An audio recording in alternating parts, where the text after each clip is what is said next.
Chapter 493. Joanna didn't have as big of a reaction as Virginia. She smiled and said, "If you're not afraid that the child will complain about you giving them random names in the future, then just call it Hawaii. It's better than being called Kevin or Angie and finding a lot of people with the same name when they grow up, right?" Eric subconsciously began to complain again. When Virginia saw that Joanna agreed so easily, she suddenly felt a sense of loss, as if she had just thrown away a toy that she didn't like very much and was taken away by someone else like a treasure. She pulled Eric's sleeve and said, "Eric, there's more. You still need another name." Eric thought for a while and shook his head. "No, the two names you just came up with are just right for the little guy in your belly. Joan's name will be Hawaii." Virginia opened her mouth in dissatisfaction, but she couldn't say anything. Joanna also chuckled. The news that Joanna suddenly fainted during the filming of the movie had attracted a lot of media attention. Then the spokesperson of Joanna's agency, ICM, suddenly announced that Joanna had withdrawn from the cast due to illness. However, he didn't say what illness Joanna had, so it caused all kinds of speculation. In this case, the news that Virginia had withdrawn from another movie of Carlock Films was dug up by the paparazzi almost at the same time. The relationship between the two women's best friends was not a secret in the industry. The sensitive media immediately realized that there was some unknown inside story, so a lot of paparazzi began to move. Universal Pictures naturally kept the news of Joanna's resignation a secret. When Michael Eisner learned that Eric had rushed back to New York, he called. Naturally, Eric had to take the initiative to owe him a favor. As for Carlock, this film company backed by German investors had always been rich because of Germany's special film tax refund policy. It was famous for producing big investment movies, and liked to cooperate with stars such as Schwarzenegger and Stallone, who had international fame. The first movie in the original space-time, Terminator 2, which had an investment of more than 100 million yuan, was the work of Carlock Films. However, the Germans only wanted to rely on movies to make money and didn't want to offend the local tyrant of Hollywood. After promising some cooperation conditions, Eric didn't even have to pay a cent for the breach of contract and took back Virginia's contract. After dealing with these things, Eric planned to take the two women back to Los Angeles. At the end of September, the temperature in New York had dropped below 20 degrees, and Southampton, which was in the suburbs of New York, was even colder. It was not suitable for pregnant women to recuperate. However, for some reason, Virginia didn't want to go back to Los Angeles. Eric had no choice but to stay for the time being. In order to prevent the paparazzi from finding Virginia's house, Eric had to temporarily rent a mansion in East Hampton nearby, and moved with the two women's. Eric returned to New York for 3 days. Because of good confidentiality measures, the news had not been disclosed. However, it was impossible for Eric to hide this from the people close to him, especially Chris Hansen, who had been living in New York.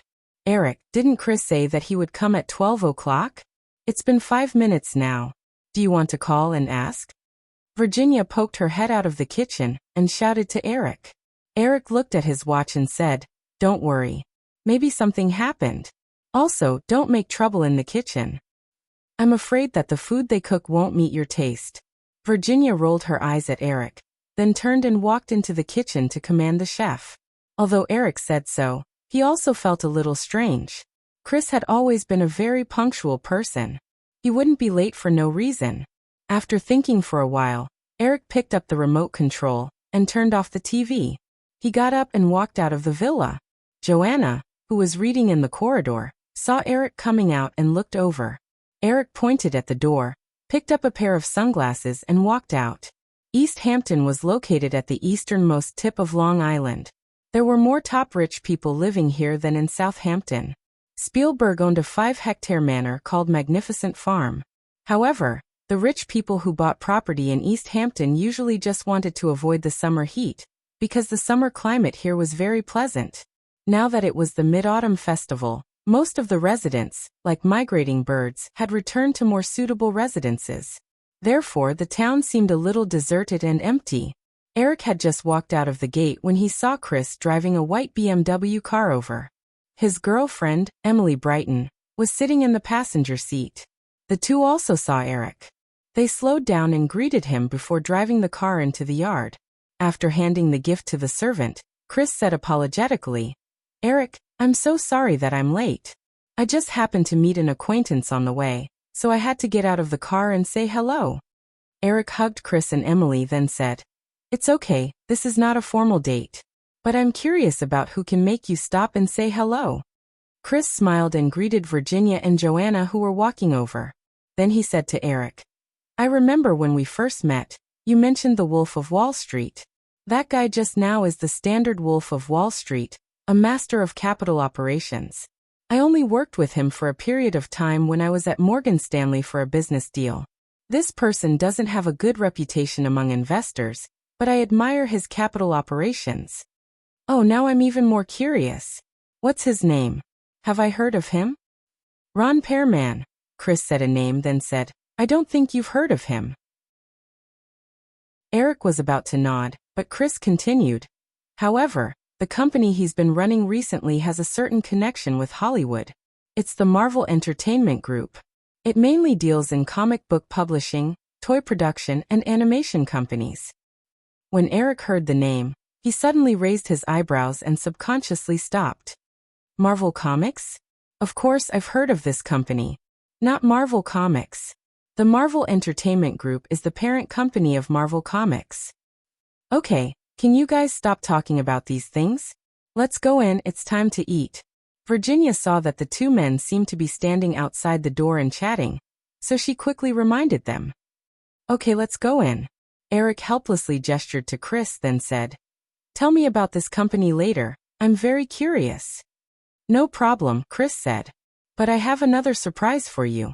"Well, okay, let's eat first." The group chatted and laughed as they walked into the dining room. The servants had already placed the food on the table. Eric personally poured red wine for Chris and Emily, then poured some for himself, and put the wine bottle aside. The two women also instinctively drank the juice. Seeing this scene, Emily Brighton raised her eyebrows slightly and glanced at her boyfriend. She wanted to say something but stopped. "They're pregnant, so they can't drink." Eric noticed Emily's expression and took the initiative to explain. He had never thought of denying his child, so of course there was no need to hide it from his relatives and friends. Actually, they can drink a little. Emily was a little surprised at Eric's calmness at first, then smiled as if nothing had happened. But soon she shook her head. "But it's better not to drink." Eric also smiled and said to Chris, "By the way, Chris, can you tell me about Surprise Entertainment Group?" Although the two did not meet often, Chris was still very familiar with Eric. "Are you interested in this company?" "Of course, you should have seen the success of DC's Batman series, right? This Batman Returns is terrible in my opinion. I'm a fan of DC Comics." Chris shook his head regretfully, but soon got to the point. "If you want to take over Surprise Entertainment, now is not a good time. Didn't I just say that Ron Pearman is a master of capital? He made his fortune by buying companies and selling them, just like Edward in Pretty Woman. I remember that Ron Pearman spent $80 million to buy most of Surprise Entertainment Group's assets 3 years ago. But he did not buy them for business. Also, Surprise Entertainment's business has been declining in recent years. But, guess how much money Ron Pearman has made from Surprise Entertainment in recent years?" After Chris finished speaking, Virginia could not help but say, "He spent $80 million to buy it. He should have at least earned half of it, right?" "You're underestimating these wolves of Wall Street." Chris smiled and looked at everyone. "Guess again." Joanna smiled reservedly. Obviously, she did not know anything about this and had no intention of guessing. Emily, who was sitting next to Chris, thought for a while and said, "Based on the investment return ratio of those Wall Street tycoons, I think that 30% of the annual profit in 3 years should double, around 80 million to 100 million. No, that's still too conservative. Eric, what do you think?" Chris looked at Eric again. Eric shrugged. "I don't care. Anyway, he definitely doesn't earn as much as I do." Seeing Chris's expression as if he was choked, the three women laughed at the same time. Chris also laughed and said, "This is different. The opportunity brought by the Gulf War is something that many people will never encounter in their lifetime. Most of it depends on luck. He has real ability. All right, Chris, stop beating around the bush. Tell us the answer. Chris nodded and said, 500 million US dollars. No way, that much? Emily could not help but be shocked. It's true. This is the number that has been made public, Chris said with certainty. Eric was also curious. Didn't you just say that Surprise Entertainment's business has been losing money? How did he earn so much? Chris said, in the past 3 years, Ron Perlman used Surprise Entertainment's assets as collateral. Through the issuance of bonds, he cashed out at least 500 million US dollars from the capital market. How can someone be so stupid to buy a company's bonds worth only 80 million US dollars, and 500 million US dollars at that? That's why I said that Ron Perlman is the real wolf of Wall Street. He sold all the bonds worth 500 million US dollars with his excellent capital management methods. These bonds are now classified as the lowest level of junk bonds. Once they mature and Surprise Entertainment can't repay them on time, the company could go bankrupt and reorganize at any time. Ron Perlman, on the other hand, received 500 million US dollars to use on other businesses. Joanna could not help but interject. This should be illegal, right? Chris smiled and made a you-know-what-I-mean expression. Emily took the initiative to explain. If you look into it, it should be illegal. But I haven't seen many Wall Street tycoons go to jail before they go bankrupt. As long as they don't fall, the law basically has no effect on them. I think even if he is sued by the bondholders in the future, the compensation will only be a small part of the profits of 500 million US dollars. Chris agreed and said to Eric, so Eric, if you want to take over Surprise Entertainment Group, now isn't a good time. As long as you have this idea now and Ron Perlman finds out, you'll be a sucker for a fool. If I want to buy Surprise Entertainment, when do you think I should do it? Eric asked. Chris thought for a moment and said, Ron Perlman has basically squeezed all the value out of Surprise Entertainment Group. I think he'll abandon the company in 2 years at most. If you're really interested, I can help you collect some information. Then we'll wait for the right time to make a move. Then do it as soon as possible, Chris. Treat this as a very important matter, Eric said solemnly. I have also read some of Surprise's comics. They have more popular comic characters than DC. I think the value of this company is definitely much higher than you think.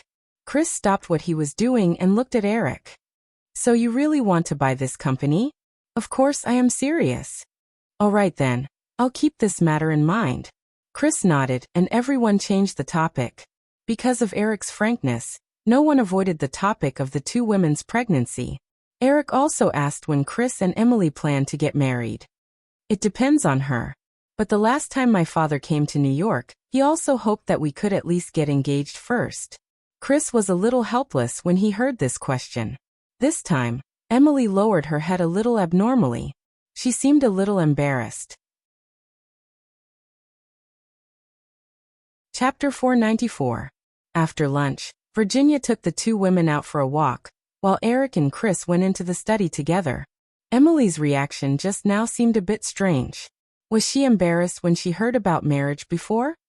Eric sat down at the desk and asked curiously. Chris shook his head and smiled. Maybe it's because they are pregnant. When you told me the news, Emily and I were talking about something.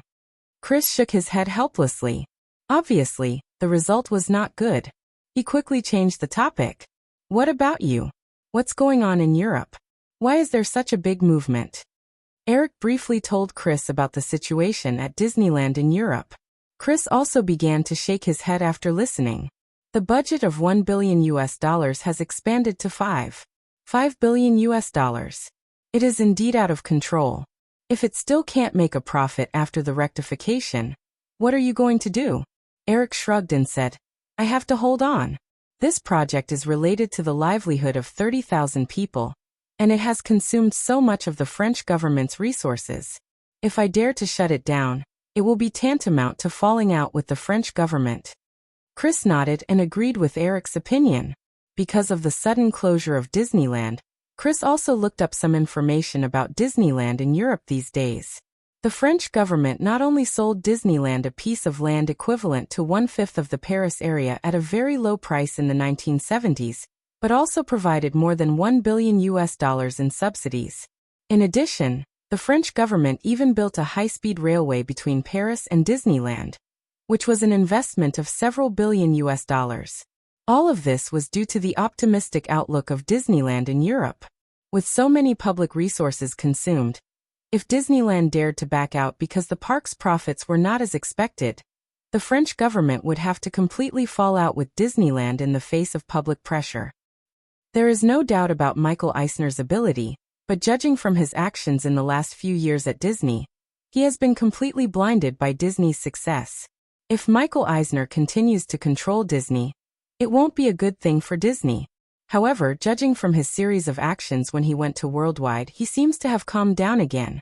Chris couldn't help but comment when he thought of Michael Eisner, who initiated the Disneyland project. Eric recalled a little, and it seemed that this was the case.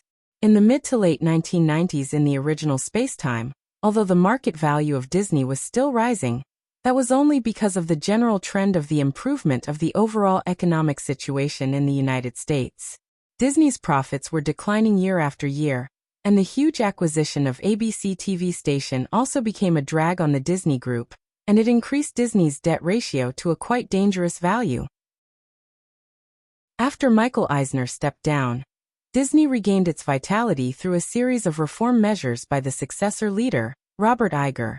At present, Michael Eisner was driven out of Disney by Eric and went to Worldwide.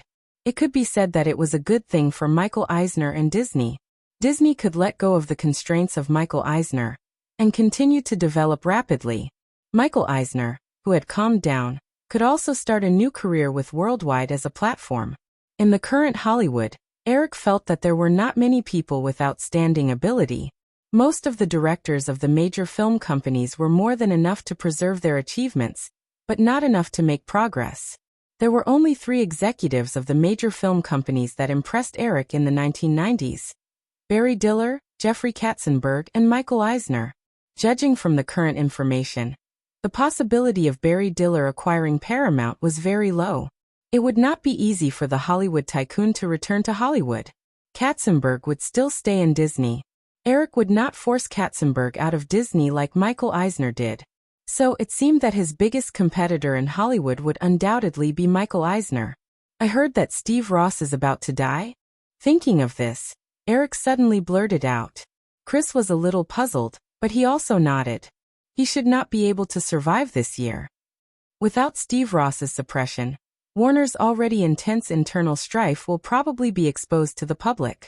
Warner definitely won't be able to compete with Firefly in this way. In the future, Firefly's biggest enemy in Hollywood will probably be Worldwide. Listening to your tone, you don't seem to hate Michael Eisner. It doesn't matter if I hate him or not, but I have always admired people with outstanding ability. And it's a good thing to have an opponent. Otherwise, life would be too boring, Eric said honestly. He knew very well that everything he had now was obtained with the help of his transmigration cheat. Therefore, he admired those tycoons who did not have a cheat but could still command the world.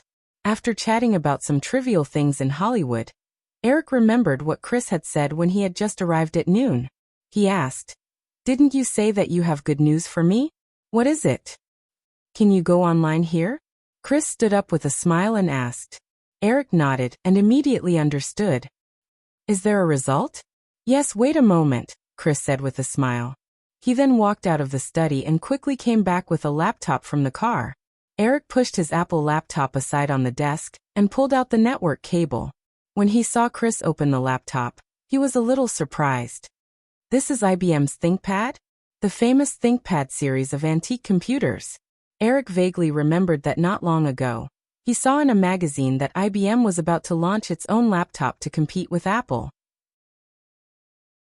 He did not expect it to be on sale, and it was the ThinkPad series. In his previous life, because IBM's laptop business was acquired by Lenovo, Eric also bought a ThinkPad laptop. The ThinkPad brand was probably the oldest laptop series that had existed for a long time. The ThinkPad 700C was just released not long ago. I bought one to try it out. The configuration is similar to Apple's PowerBook, but this laptop is loaded with the latest version of Windows 3.1. I think it's much easier to operate than Apple, Chris said. Firefly's investments focused on the high-tech fields related to computers and networks. In order to be able to participate in this field on a deeper level, Chris also spent a lot of time studying this field. The familiar Windows interface appeared in front of Eric. He glanced at the eye-catching E icon on the light blue background of the desktop. Chris skillfully connected the laptop to the network cable. When he saw that Eric had already started to click on the software shortcut key, he smiled and explained, "This is the software logo that they designed according to the blueprint you gave them. Currently, this software is still in the alpha version of internal testing. The beta version for users will be released at the end of November. The official version will be released next year after user testing and feedback." After listening to Chris, Eric had already connected to the network and opened the graphical browser that appeared 2 years earlier than the original spacetime. After a short loading period, the browser interface appeared on the screen with the eye-catching Internet Explorer logo on the top left side of the software. Below it was a menu bar, shortcut icons such as forward and backward, and an address bar. When the home page finished loading, Eric was surprised to see another page. "I didn't expect the Yahoo homepage to be completed." Chris nodded, then shook his head and said, "If it was just a simple directory collection website, it wouldn't take long. However, the proposal you gave us is more than that. Currently, the team is testing and optimizing the search engine algorithm. They also feel that this function will be one of the core technologies of Yahoo. Therefore, they are very careful. What you see is only the test server we set up. Currently, we have collected and organized more than 8,000 websites. They are divided into news, finance, technology, education, and other sections." Eric clicked on a few of the websites in the directory and tried them out. They opened very smoothly. Moreover, the Yahoo homepage was designed according to Eric's brief and clear design concept. It was not like the websites in his previous life that were full of miscellaneous information. However, Eric also knew that the main reason was that the technology was not up to par. Thinking of this, Eric looked at the homepage again. Although it was very simple, he felt that something was missing. Pictures. "Oh right, the website can't be full of text. There should be pictures, right?" As Eric spoke, he casually opened a few more websites. Sure enough, he saw pictures on other websites. Chris was a little surprised, but he quickly explained, "I thought you wouldn't pay attention to these things. IE's management is currently negotiating with a company called Computer Server. They plan to acquire this company. I was planning to give you the relevant documents next time." CompuServe. Eric repeated the name, but he could not remember the company's name. "What do they do? Is it related to pictures?" Chris nodded. "This company has developed an image format that is very suitable for the relatively slow internet speed. It can compress the image by 50% without losing the image quality at all. This image format is called Graphics Interchange Format. Most people call it GIF. You saw the images used on several websites just now. Most of them use this image format." When Eric heard the name of the GIF, he immediately understood what was going on. "It's too familiar."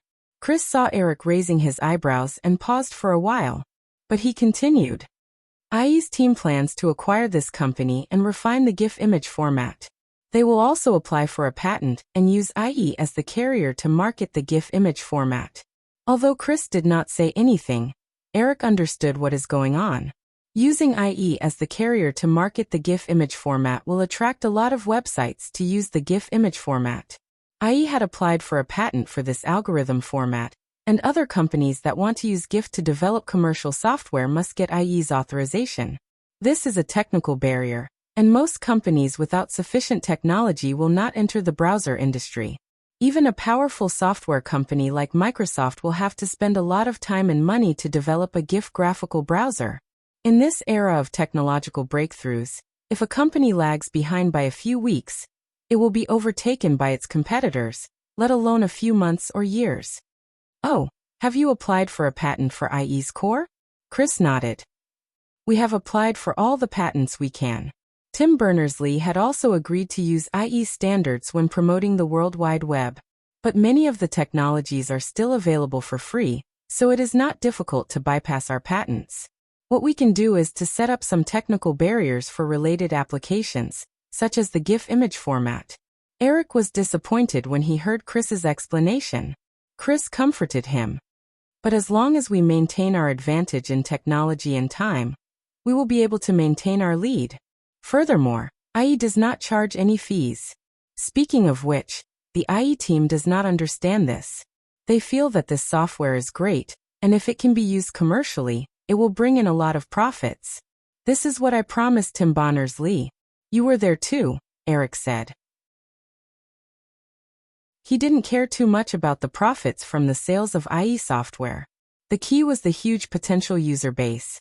Also, you'll understand the benefits of doing this in the future. I hope so. Chris did not say anything else. There were only 20 million internet users in the world, which was far less than the number of personal computers. Therefore, Chris did not feel bad about giving up on IE's sales. After looking at the results of Yahoo and IE, Eric asked, "What about the online email service?" To be honest, I am looking forward to that more. With an online email service, it will be much easier to communicate. Chris shrugged. I can't show it to you. The chief engineer of Hotmail, Steve Mitnick, is a perfectionist. I've asked him a few times, but he couldn't stop me. The core program of Hotmail has been written long ago, but that guy thinks that the security performance of the system is not good enough. He has been conducting closed tests on the internal servers of the company. I only tried it out when I went to the Hotmail headquarters in Cambridge. Eric laughed. Another paranoid Steve. Chris knew that Eric was referring to Steve Jobs. He laughed and said, "Yes, but this is good. As an online communication tool, if the security of Hotmail is not guaranteed, there will be problems. So I let that guy do what he wants. I heard that he is a very good hacker." Chapter 495. When Eric heard Chris's words, he smiled and said, "I'm only concerned about when he can launch the Hotmail online email service." "At least half a year," Chris said. He seemed to have thought of something. He clicked on a program on the laptop in front of him and said, "Eric, maybe you should take a look at this. This is Microsoft's email client, Microsoft Mail, which was launched on the 3.1 system." Eric looked at it briefly and quickly realized that this email client that was integrated into the Microsoft Office application should be the predecessor of the famous Outlook. In the original spacetime, Outlook was an Office product launched after Microsoft acquired the Hotmail online email service and integrated it with its own email client. However, Microsoft Mail was also a point-to-point LAN email client. It could only be used on a fixed computer and did not have an online email function. Don't worry, Chris, this application is not a threat to us. Our Hotmail is targeted at all internet users, and Microsoft's application is more limited to business offices. Ordinary people can't use it. Chris also knew that Eric was telling the truth, so he just casually mentioned it. The reason why Eric was so relieved was mainly because all the software giants had not realized the future of the internet, so Firefly had enough time to plan. As for Microsoft, although the launch of Windows 3.1 had received a good response, Microsoft's operating system still had not achieved mainstream status. Windows 95, which would lead Microsoft to the dominant operating system, would only be released 3 years later. The two chatted in the study for the whole afternoon, and the women did not disturb them. When the two realized that the sky outside the window was dark, Chris decided to leave. When he was about to leave, Chris suddenly stopped and said, "Eric, there's one more thing I almost forgot to tell you. After a series of investments, the company still has about $1 billion in cash. The money in the currency fund can only generate 6% annual income. Personally, I still want the company to invest on a larger scale." "It's not a lot of money," Eric said after listening to Chris. "It's only $1 billion. If we diversify our investments, we won't have enough say. So, it's better not to do it. Also, I haven't found any big projects that are worth investing in." Chris smiled and said, "Not that many. In the entire United States, there aren't many companies with more than $1 billion in liquid capital." Eric nodded, but he was reminded of Apple in his previous life. He remembered reading in an article that Apple once had a cash flow of more than $200 billion, which even exceeded the market value of Disney. Moreover, Since Jobs came to power for the second time, Apple had been operating in a debt-free mode. As a public company, although the interest on debt could offset income tax and other benefits, Apple had been debt-free for 20 years. It was Jobs' extreme stubbornness that allowed Apple to operate so flexibly without the constraints of shareholders and creditors. Apple wanted to make the MacBook, so it did. It wanted to make the iPod, so it did. It wanted to make the iPhone, so it did. It also achieved Apple's position as the world's largest company by market capitalization 20 years later. Eric knew that he did not have much talent in running a company. However, as a person who had transmigrated from a knockoff kingdom and was lucky enough to have the memory of his previous life, Eric was confident that he could imitate the path of others. If Firefly Pictures went public or issued a large number of bonds, although it could bring enough benefits to the company's business strategy would have to be subservient to the investors. Eric knew that many of the decisions he made based on his memory would be difficult for many people to understand. If he did not have absolute control of the company, many of the strategies would be difficult to implement. Perhaps after some wrangling with the investors, many of the opportunities would have disappeared. Don't worry, Chris. I know what I'm doing. However, I remember telling you that if you have a project that you're interested in, you can also invest in it. You're not my butler, but the CEO of Firefly Investment Company. Chris shrugged and smiled. As long as you know what you're doing. To be honest, since Cisco, I feel that your investment vision is definitely much better than mine. Dad said so too. The money we invested in Cisco will at least double this year. Eric could see the doubt in Chris' eyes. He was just a high school graduate, so Chris must be full of questions about how he chose Cisco and how he could produce movies. However, Eric was destined to not tell Chris Stan about these things. The door of the study was knocked a few times. After getting a response, Virginia poked her head in and asked, "Eric, it's already 6 o'clock. What are you guys eating tonight?" "No, Miss Matson. Emily and I will leave immediately. We have a date to attend tonight." Chris shook his head quickly. Eric tried to persuade him to stay, but Chris really did have something to do, so he did not insist. After dinner, Eric took the initiative to tell the two women about his conversation with Chris in the afternoon. After listening to Eric's words, Virginia and Joanna looked at each other. Virginia then said, "Eric, you've been in New York for a few days. There must be a lot of things to do in Los Angeles. You should go back tomorrow." Eric did not refuse. Instead, he said, "What about you guys? Come back to Los Angeles with me. I'm worried about you guys being alone in New York." Virginia smiled and said, "We're not kids. Besides, there are servants. You just have to call us often." "I really don't understand why you guys don't want to go back to Los Angeles with me." Eric shook his head again. Virginia rolled her eyes at Eric and said, "You know clearly." Eric immediately raised his hands and said, "Okay, I surrender." Haha. Joanna and Virginia laughed together. The reason why they did not want to go back to Los Angeles with Eric was very simple. It was because Eric had too many women in Los Angeles. If they had a child together, there would definitely be unnecessary trouble if they went back to Los Angeles. The safest way for women to live in harmony was to keep a certain distance. The next day, Eric gave a lot of instructions to the two women, and then boarded the flight to Los Angeles. He had been away from Los Angeles for 3 months since July. Eric could almost imagine the scene of a mountain of things waiting for him. A few hours later, the plane landed at the Los Angeles airport. When Eric walked out of the airport hall, a petite figure in a pink hoodie rushed over and kissed him as usual. "Okay, Drew. If you do that again, I'll scream molestation." Eric smiled and pulled the little girl off his body, letting the girl hold his arm and walk to the car. "I miss you. I originally wanted to go to Hawaii. Who knew that you would go to France and finally go to New York? Haha, you almost forgot about me, right?" Eric got into the car with Drew. He reached out and pinched the girl's tender face intimately. "Why do I smell so much jealousy?" Drew reached out and slapped away Eric's hand that was pinching her face. She gave him a look that said, "Explain it yourself. You already know. What else do you want me to say?" Eric couldn't help but smile and reach out again. Annoying. Drew raised her hand again, but this time, she pulled Eric's big hand over and put it in front of her. So they are really pregnant, and they are pregnant together? Eric nodded. I'm afraid so. Then what are you going to do? Drew asked a little nervously. Of course, I'll give birth to them and then raise them.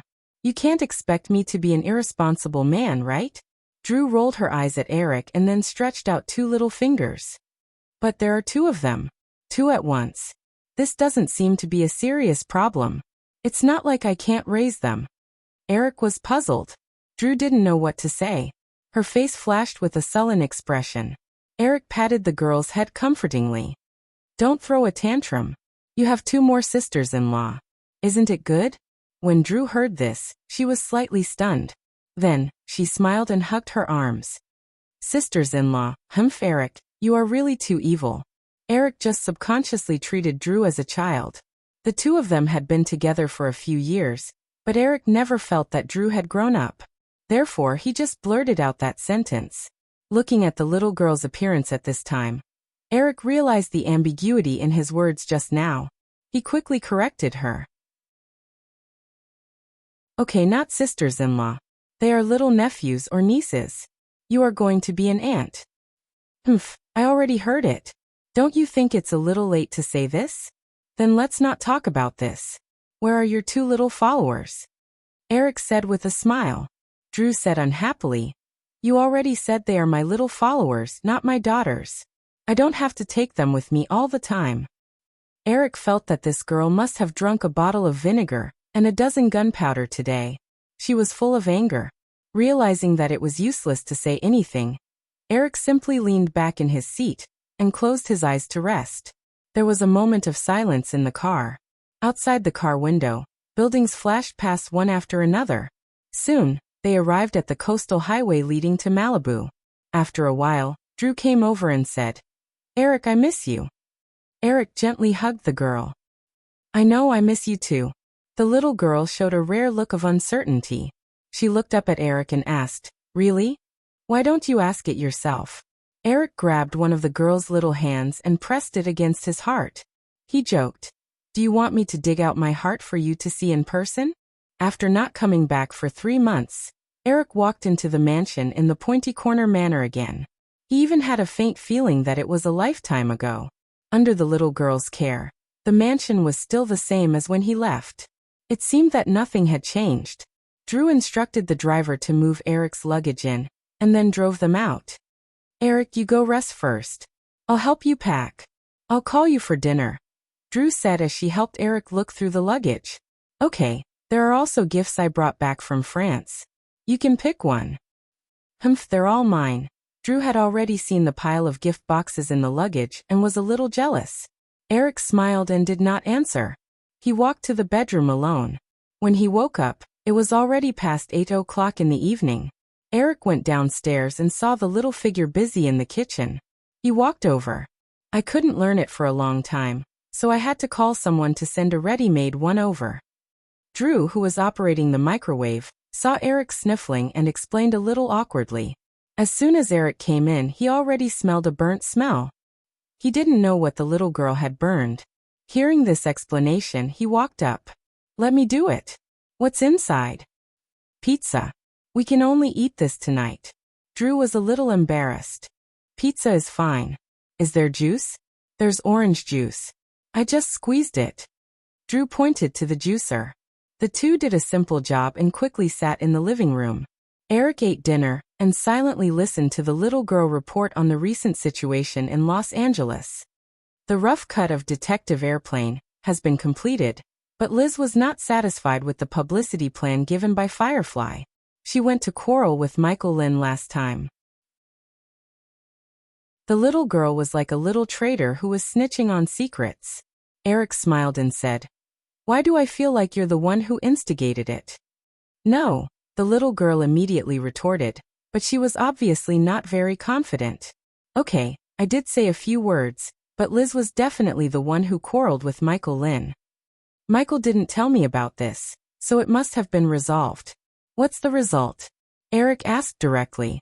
Drew said, the publicity scale is the same as speed. But Detective Airplane will be released in the Christmas slot. It'll be 2,000 yuan on the screen. Eric thought for a while and nodded. The women did not cause any trouble. The publicity scale and the release scale were very reasonable.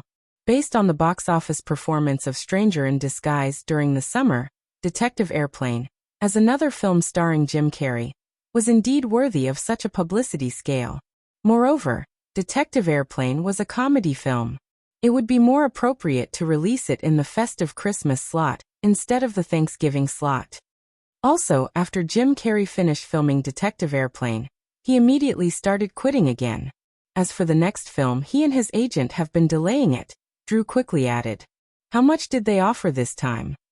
Eric asked. Drew stretched out his little finger and gestured. He smiled awkwardly and took it back. 15 million yuan, and he refused to sign a package contract for both films. Chapter 496. The $20 million club had not been established yet, and $15 million was currently the maximum salary for a Hollywood star. There were not many stars who could get this amount. Moreover, under normal circumstances, it was those rich and overbearing foreign investors who blindly raised the salary. For example, the salaries of Arnold Schwarzenegger, Stallone, and the others were raised by European film investors led by German investors. This was because these action stars had extraordinary fame and box office appeal in Europe. In addition, the Japanese financial groups that controlled Columbia and Universal were getting bolder and bolder in their demands. The local forces in Hollywood hated this kind of blindly raising behavior, but they were powerless to stop this trend. $15 million is a little too high, he's not worth that much. Although the box office of The Disguised Genius was good, this movie should be an exception. Although Jim Carrey's other movies still have box office appeal overseas, it's impossible for them to reach twice the box office of the domestic box office every time. Therefore, let's wait until Detective Airplane is released. You can't put all your effort into Jim Carrey. Drew nodded and agreed. Yes, I think so too. Anyway, he signed the option contract, and no one will redeem him. Moreover, we didn't mistreat him. If he doesn't know what's good for him, then he can just go away. The option contract that Jim Carrey signed was very interesting. It was not difficult for other big film studios to come up with $100 million in compensation for breach of contract.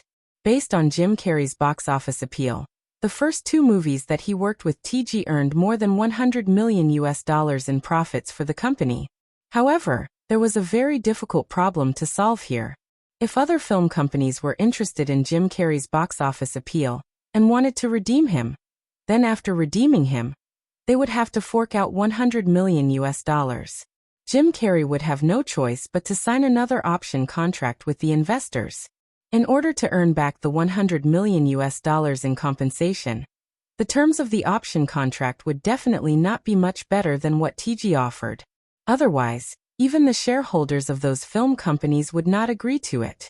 As long as Jim Carrey was not crazy, he would not choose this path. Drew talked about his own situation and began to ask Eric about the situation in France. After dinner, they chatted until late into the night before the two went to bed. The next day, Eric woke up at dawn. He quietly put on his clothes and went downstairs. After leaving Los Angeles for a few months and traveling all over the world, Eric's biological clock was a little messed up. He looked at his watch and saw that it was only 5:40 in the morning, a little earlier than usual. After jogging in the manor for half an hour, Eric returned to the villa and slowly made breakfast. He left a portion for the little girl and began to eat while reading the newspaper. The entertainment section of many newspapers was still paying attention to the latest development of the competition between Viacom and QVC for Paramount. Martin Davis probably also felt that he might not be able to keep Paramount, but he did not want the company to fall into the hands of his former subordinates. So in early September, he signed an equity transfer agreement with Viacom. However, QVC immediately submitted documents to the Federal Trade Commission and sued Paramount and Viacom for violating federal trading laws. The two sides had been arguing about this matter this month. After flipping through a few newspapers, Eric soon saw another interesting thing about MGM, one of the Big Seven. After the casino tycoon Kirk Cochran sold all of MGM's property assets, he began to use MGM's intangible assets as bargaining chips to play the capital game. 2 years ago, Kirk Cochran sold MGM to an Italian consortium led by Giancarlo Pariti, and made a lot of money again. However, recently, Giancarlo was accused of cheating investors to gain control of MGM. According to the analysis of the article, the possibility of Giancarlo Pariti losing the case was very high. Once Giancarlo lost the case, MGM would be auctioned off by the bank in order to repay the creditors who were cheated by Giancarlo. Eric stared at the article and thought for a moment, but still decided to be a bystander. Although MGM's performance this year was terrible, a starving camel was still bigger than a horse. It was not that easy to swallow this old company. Moreover, although taking over MGM could at least double the size of Firefly Pictures' film library, if he wanted to completely swallow this company, he would definitely use up all the liquid funds in his hands.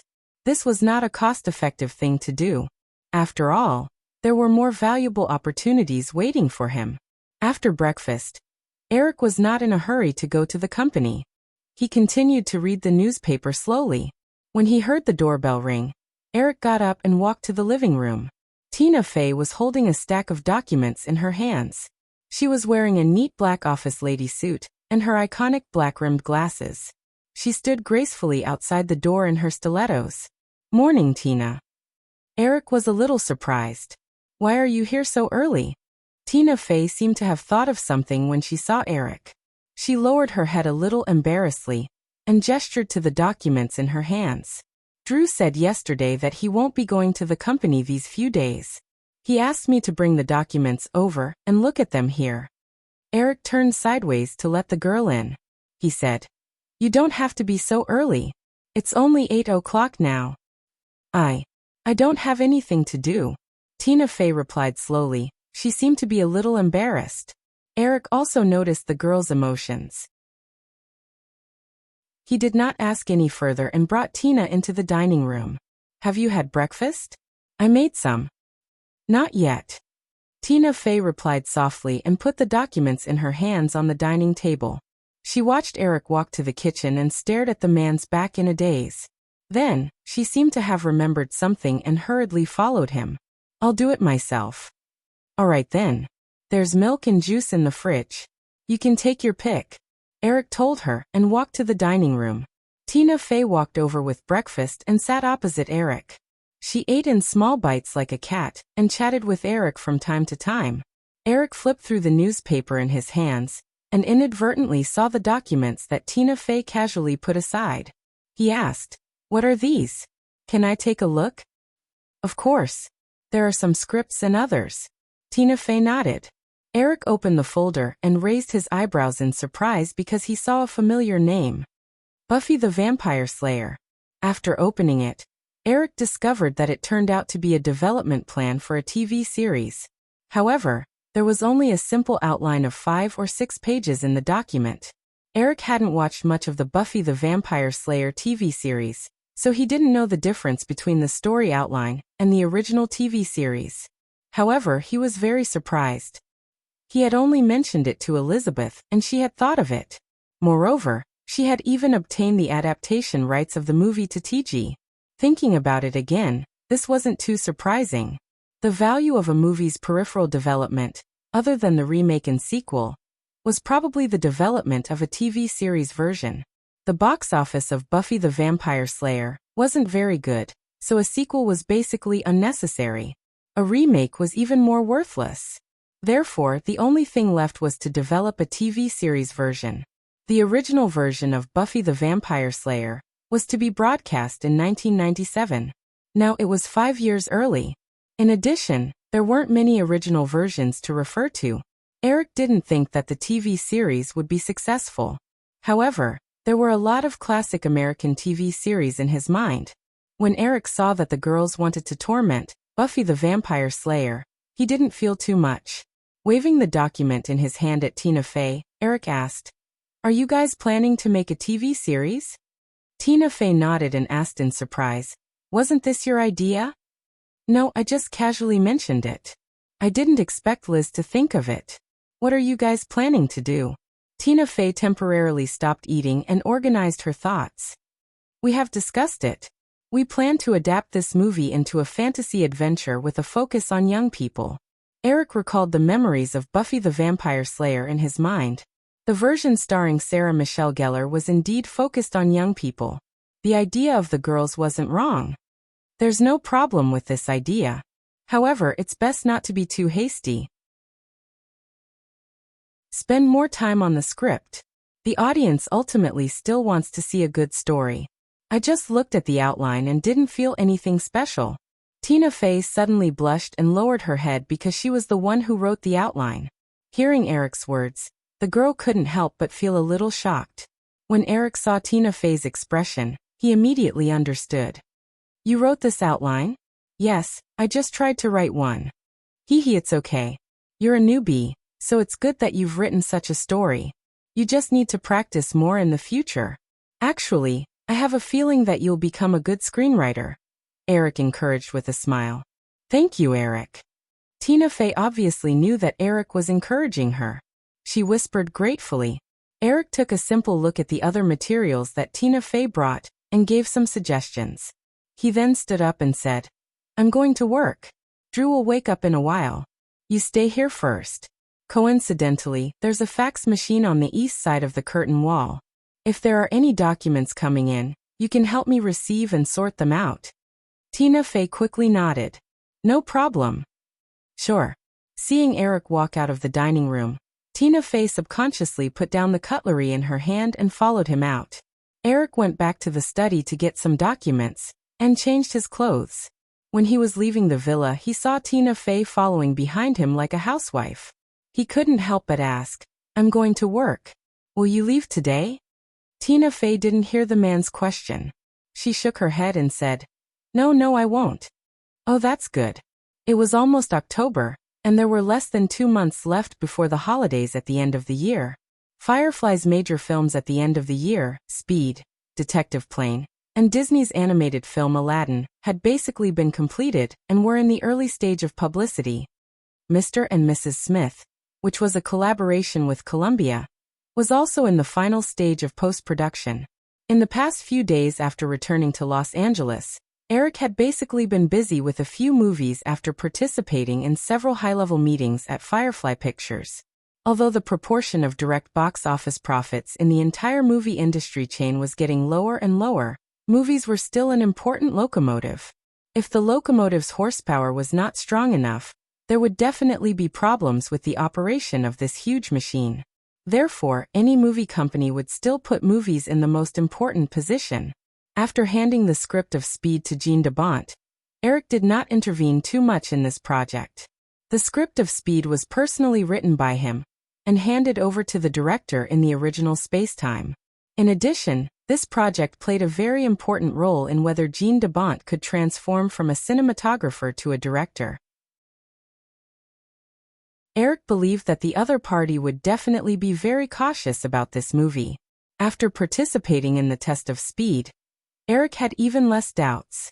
Compared with his memory, the charm of this movie had not changed much. The rhythm of the story was also quite tight. The male lead was still Keanu Reeves. Except for the change of the female lead, there were not many changes. After the senior management of Firefly saw the sample of this movie, they unanimously gave a positive evaluation and opened the most gorgeous publicity. In contrast, there were some small problems with Mr. and Mrs. Smith. After all, John Woo was from Hong Kong. Although he had produced many movies, the shooting style was very different from Hollywood. Moreover, John Woo started out by shooting comedies. Therefore, even many of his classic gunfight movies were often mixed with too many comedic elements.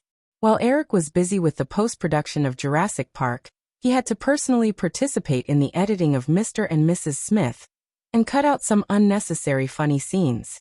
Although this movie did not lack comedic plots, the theme was still a movie that discussed the relationship between husband and wife in the guise of a gunfight movie. However, one thing that satisfied Eric was that the Hong Kong action director team brought by John Woo designed the action of Mr. and Mrs. Smith with the elegant style of Oriental kung fu movies. In Eric's opinion, the action design of this movie even surpassed the original. After all, Although the director of the original was paying homage to Hong Kong action movies, he was a Westerner after all. It was impossible for him to deeply understand the internal elements of Hong Kong movies. Chapter 497. Mr. and Mrs. Smith was a big-budget movie with an investment of $60 million. It even exceeded the total cost of all the movies that John Woo had shot in Hong Kong for the past 20 years. Therefore, John Woo did not feel offended when Eric interfered with the final editing of the movie. Instead, he felt relieved. After all, the total investment of $60 million was close to 500 million Hong Kong dollars. After John Woo took over the movie, he would feel like he was walking on thin ice every time he thought of this number. Fortunately, Eric confirmed his shooting results after watching the sample. John Woo's anxiety for the past few months finally dissipated a little. When it was almost time to get off work, Tina Fey parked her car in the parking lot of Firefly Cineplex. She looked at her watch, picked up her bag filled with documents and hurried to the post-production center of the Cineplex. Just when she arrived at the entrance of the post-production center, she saw Eric and an Asian man walking out while chatting and laughing softly. Eric left Aaron in Paris. Although he had his own personal assistant office at the Firefly headquarters, he did not choose a temporary first assistant from there. This was because the girl used the reason that there was not much work left after TG finished Detective Airplane as an excuse to push Tina Fey over temporarily. Eric did not object to it. It was more convenient to have a familiar woman by his side than someone else. Seeing Tina Fey's figure, Eric nodded at her and chatted with John Woo for a while before walking towards the girl. Looking at the bag that seemed to be a little heavy on Tina Fey's shoulder, Eric reached out his hand to take it. However, Tina Fey dodged it. "Thank you, Eric. I can do it myself." Tina Fey shook her head and said.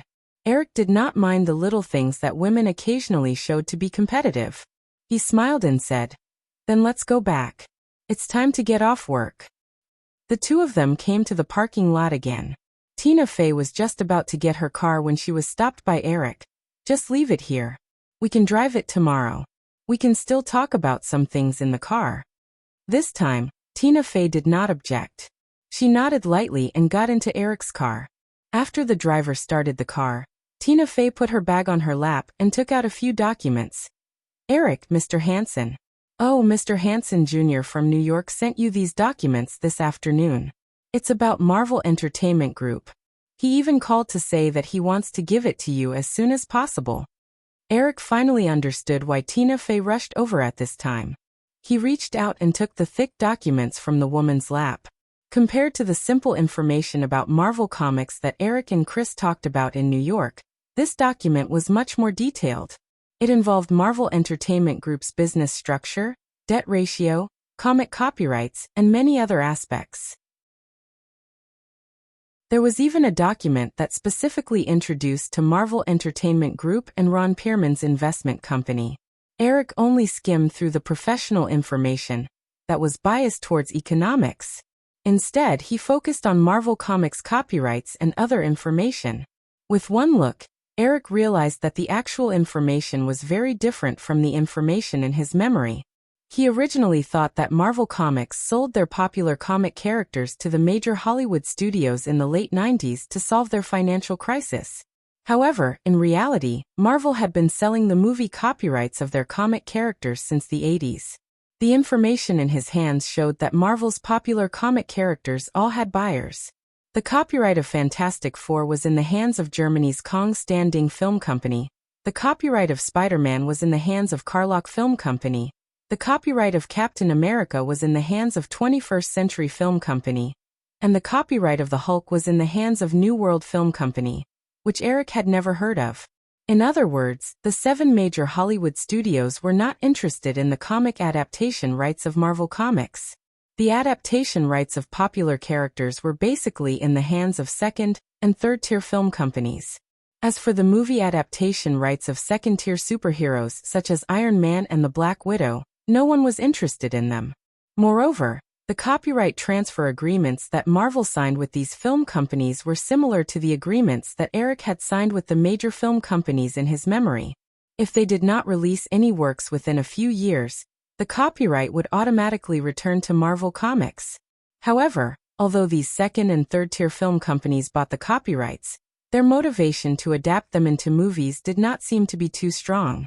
After Kong Standing obtained the copyright of Fantastic Four, it had been shelved. However, one day, the senior management of the film company suddenly realized that the copyright they had bought with money was about to expire. In less than a month, they hurriedly found someone to create an ultra-low-cost B-grade Fantastic Four movie, just to extend the copyright in their hands. The other film companies that owned the copyrights only followed the trend and released their own Marvel Comics adaptations in the following 2 years after the success of Warner's Batman. However, none of them caused any ripples. Tina Fey sat quietly beside Eric. From time to time, she secretly glanced at the side of the man's face as he read the information seriously. Ever since Drew jokingly said that sentence a few months ago, although Tina Fey kept telling herself not to think too much, she could not help but have some messy thoughts in her heart. When she got along with Eric again after a few months, she could not be as calm as before. When Drew pushed her to Eric's side, although she had told herself to reject him 100 times, she had unknowingly agreed to it. Although she was unwilling to admit it, from the bottom of her heart, she had always hoped to spend more time with Eric. Tina.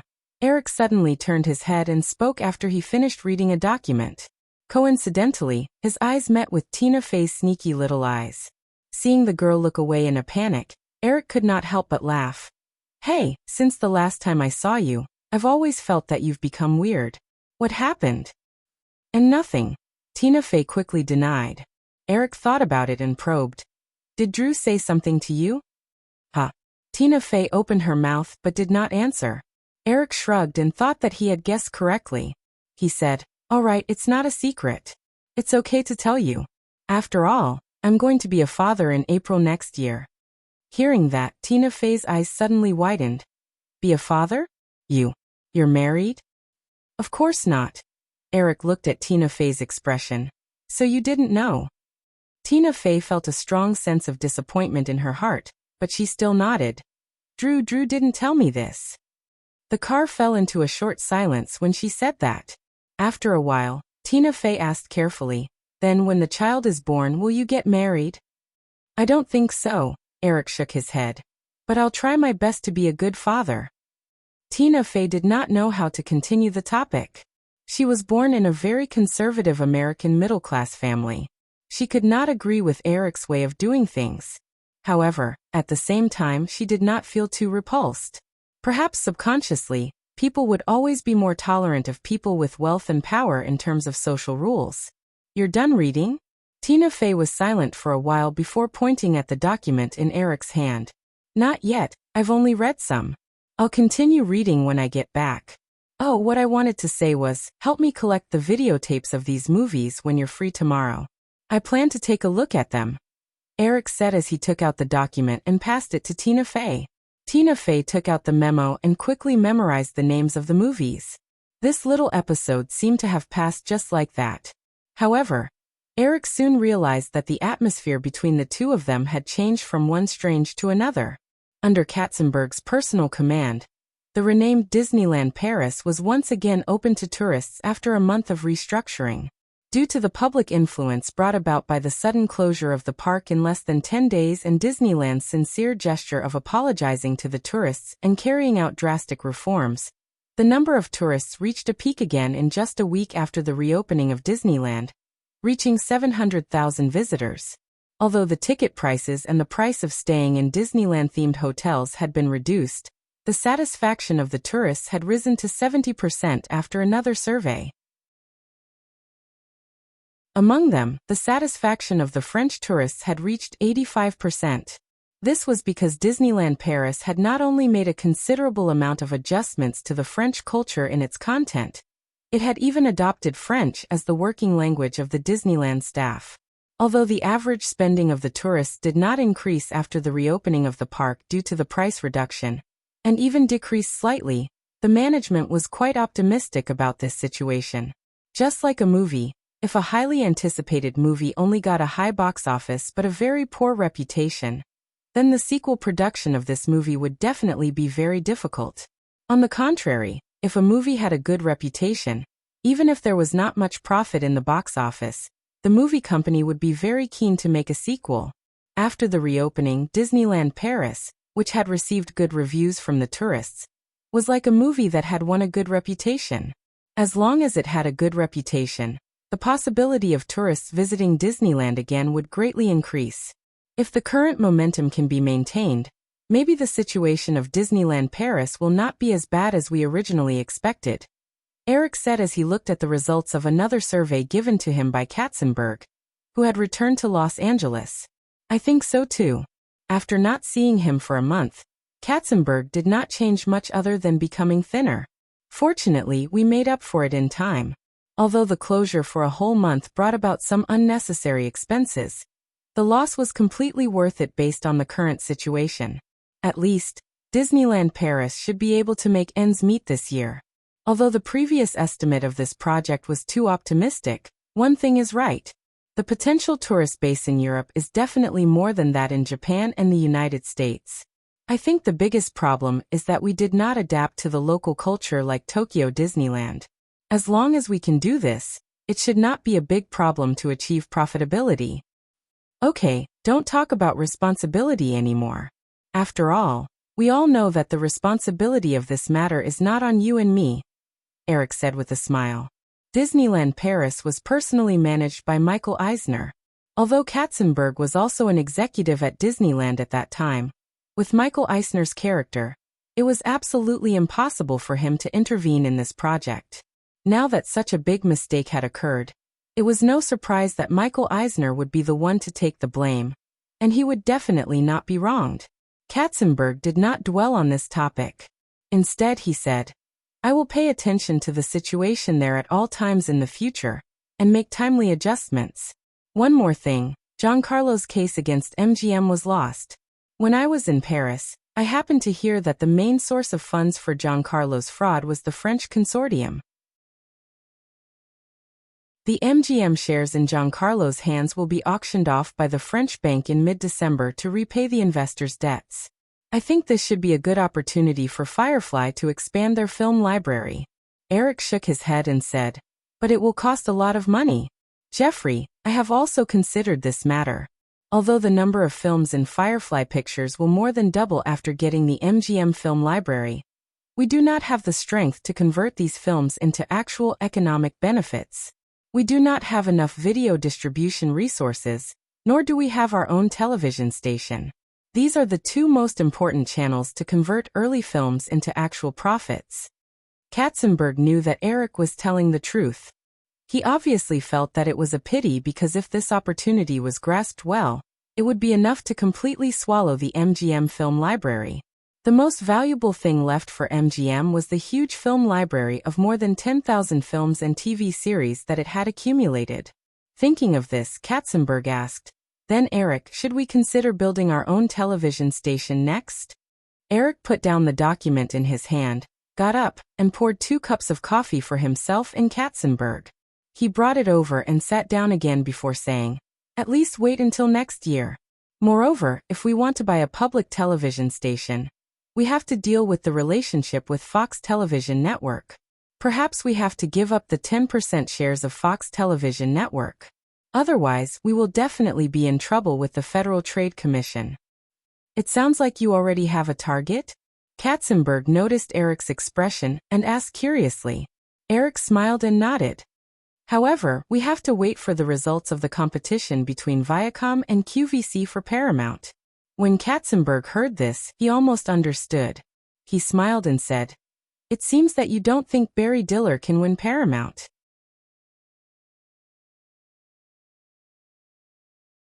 Chapter 498. Eric did not deny it and said, both Telcom and Comcast have their own plans.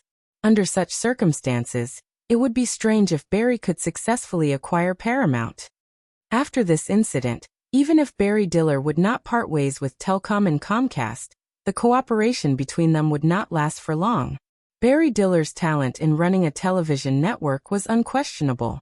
If he could win him over, Eric believed that there would never be a repeat of the embarrassing situation after Disney acquired ABC in the original Spacetime. Katzenberg also realized Eric's thoughts and said with a smile, "Your idea is very good, but unfortunately, the possibility of it being realized is not high." "If we don't try, there won't be any possibility at all," Eric replied.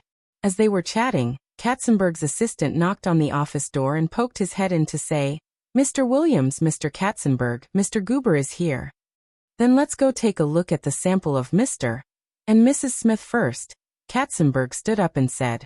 As soon as the two of them walked out of the office, Peter Goober walked over with a smile and gave Eric and Katzenberg a warm hug. Eric noticed that Peter Goober's deputy, Chong Peters, did not follow them. In the days since he returned to Los Angeles, he vaguely heard that there was a conflict between Peter Goober and Chong Peters. It seemed to be related to Warner's Superman copyright. In the 1980s, Warner released 4 Superman movies in a row, but the box office was not as good as the previous one. The 4th Superman movie in 1987 only received a pitiful $15 million at the box office. As a result, the Superman series was completely shelved, and DC Comics, which was attached to Warner's system, also fell into business difficulties. Discouraged, DC sold the movie adaptation rights of the Superman series, and the buyer was Chong Peters, who had his own production company at the time. Although the second Batman movie's reputation and box office were not as good as the first one, it was still much better than the Superman series in the 1980s. Many people seem to have seen the potential of DC superhero movies, and many people were interested in the Superman movie rights in Chong Peters' hands. As for the details of the dispute, Eric was not too clear. Based on the memory in his mind, he knew that until the end credits of Superman, Man of Steel, more than 20 years later, the name of Chong Peters still existed in the producer column. It could be seen that Warner Brothers had made a mistake that caused everlasting regret. From the beginning to the end, they had not been able to completely take back the film rights of Superman from Chong Peters. At this moment, Eric could almost guess that Peter Goober had taken a fancy to the copyright of Superman in Chong Peters' hands and wanted Columbia to develop it. However, the two probably didn't reach an agreement on the distribution of benefits, so there was a conflict. After the three of them exchanged greetings, they walked to the screening room together. At this time, many senior executives of Disney and Columbia had gathered in the screening room. Of course, the director of this movie, John Woo, was also there.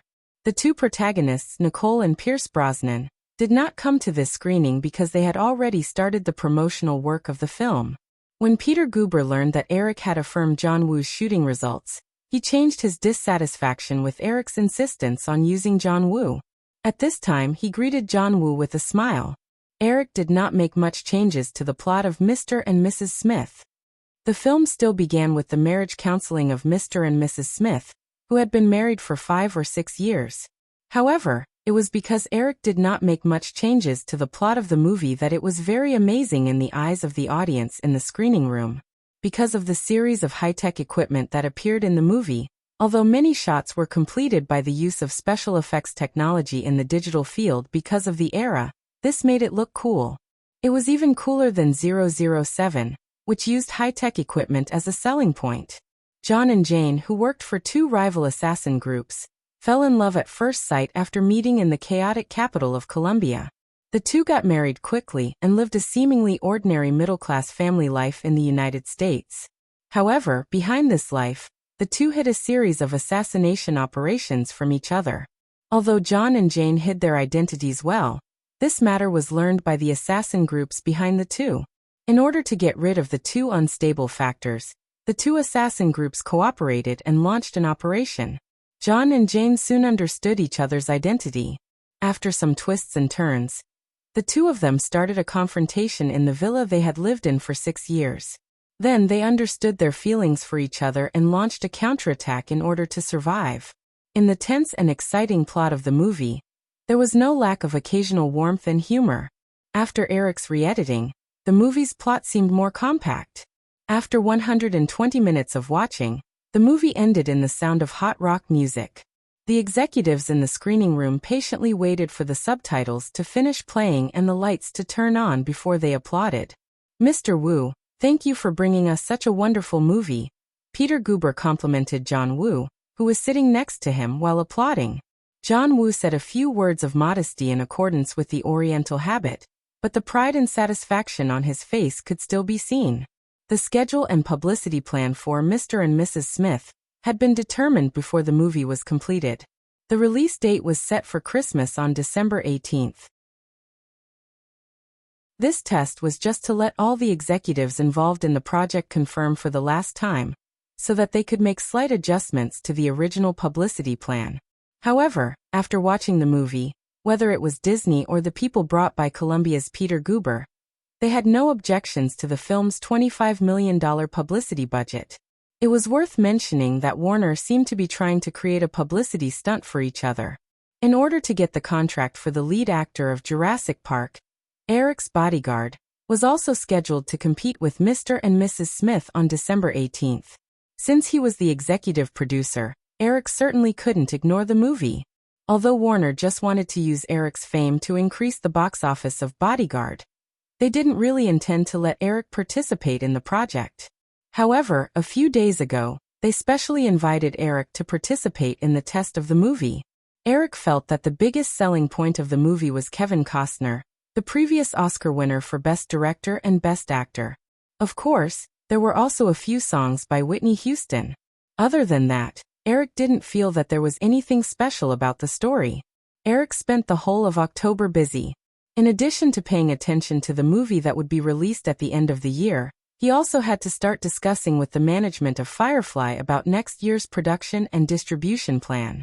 At the end of October, Roland Emmerich finally finished filming Collision, after nearly 20 weeks. Emmerich had never been in charge of such a big production before. Therefore, compared to Eric's smooth filming of Jurassic Park, Emmerich was much more cautious. Therefore, the filming process was very slow. Fortunately, Roland Emmerich didn't overspend, and the film soon started post-production in the digital field. November came quickly, near the end of the year's Thanksgiving and Christmas period, and at the beginning of the month, Firefly released their own small horror movies, just like the other big movie companies. However, Eric didn't pay much attention to these small productions that cost less than $10 million. Instead, he left them to the management of Firefly. In addition to the movie, another important event happened in November. On November 3rd, the results of the quadrennial presidential election were released.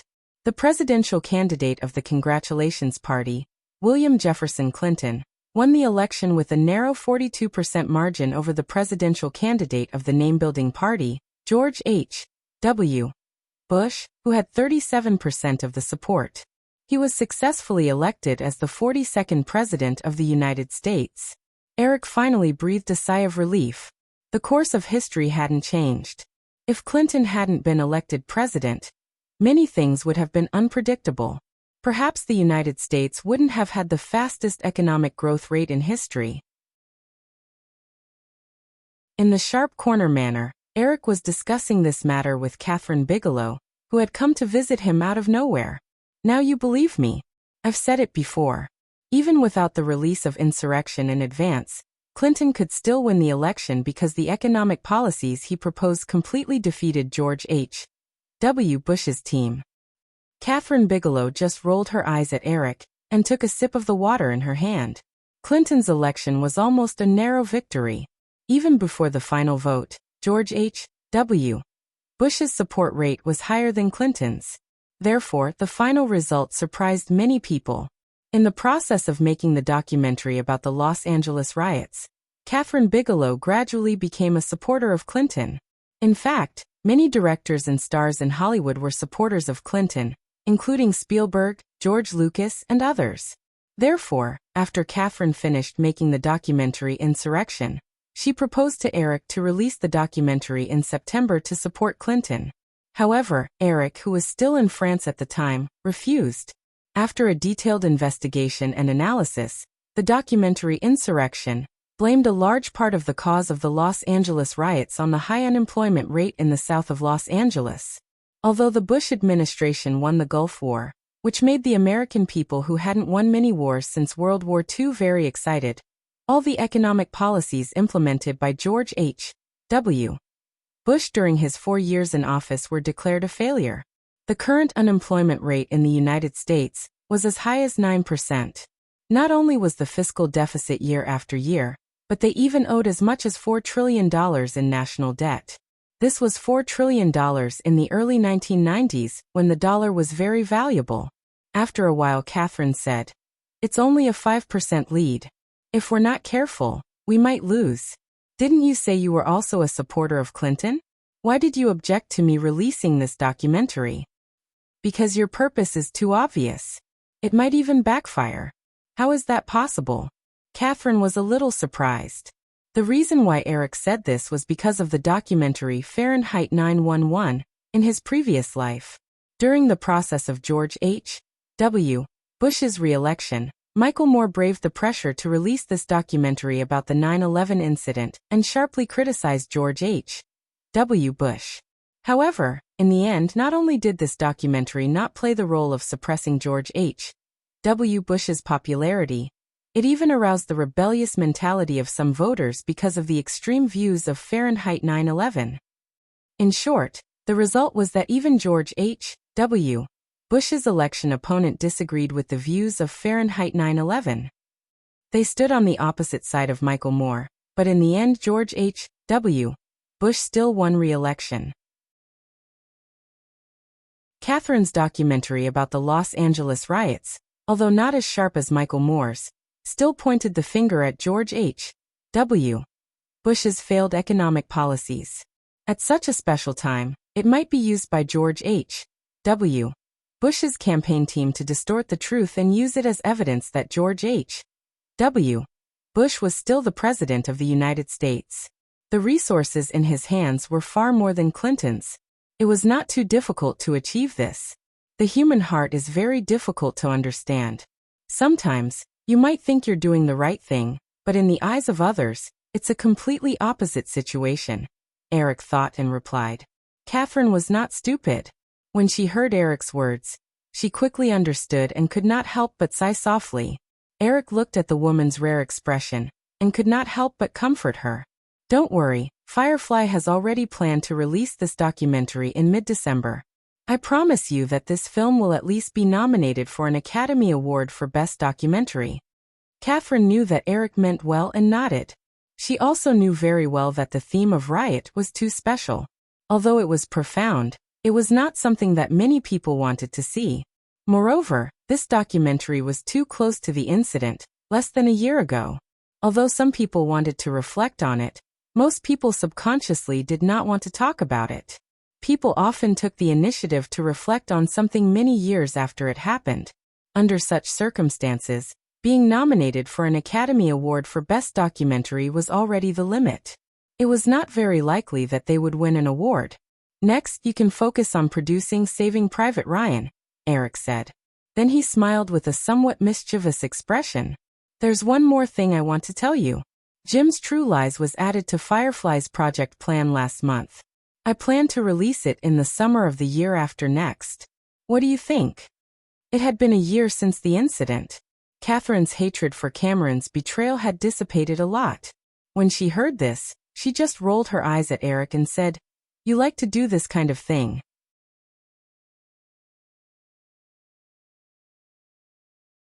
Chapter 499. Eric raised his eyebrows in confusion and said with a grin, "Do I have a criminal record? But why don't I remember this?" Catherine could tell from Eric's tone that this little man was going to start teasing her again. She simply raised the glass in front of her, and did not say a word. Looking at the woman's defensive posture, Eric did not say anything else. He raised his wrist to look at his watch and said, "There are still 5 minutes left. Neil Jordan hasn't arrived yet?" "Isn't there still 5 minutes left?" Catherine also looked at her watch and said, "You didn't tell me on the phone last time. How do you know him?" Catherine replied, "Last month, I went to the UK to check out the scenes for Saving Private Ryan, and was invited by a friend to attend the premiere of a movie. It was directed by Neil and is called The Crying Game. I thought that the movie was very well made, so I chatted with him at the reception after the premiere. Neil is a very talented person, and during our conversation he said that he wanted to develop his career in Hollywood. That's when I thought of you. Now that you have a big film company in your hands, surely you wouldn't refuse to sign a few talented directors, right?" Eric nodded. Of course I won't refuse. As long as he is really capable, he will definitely be able to make a place for himself in Hollywood. When directors and actors in European countries developed their careers to a certain extent in their countries, almost all of them wanted to develop in Hollywood.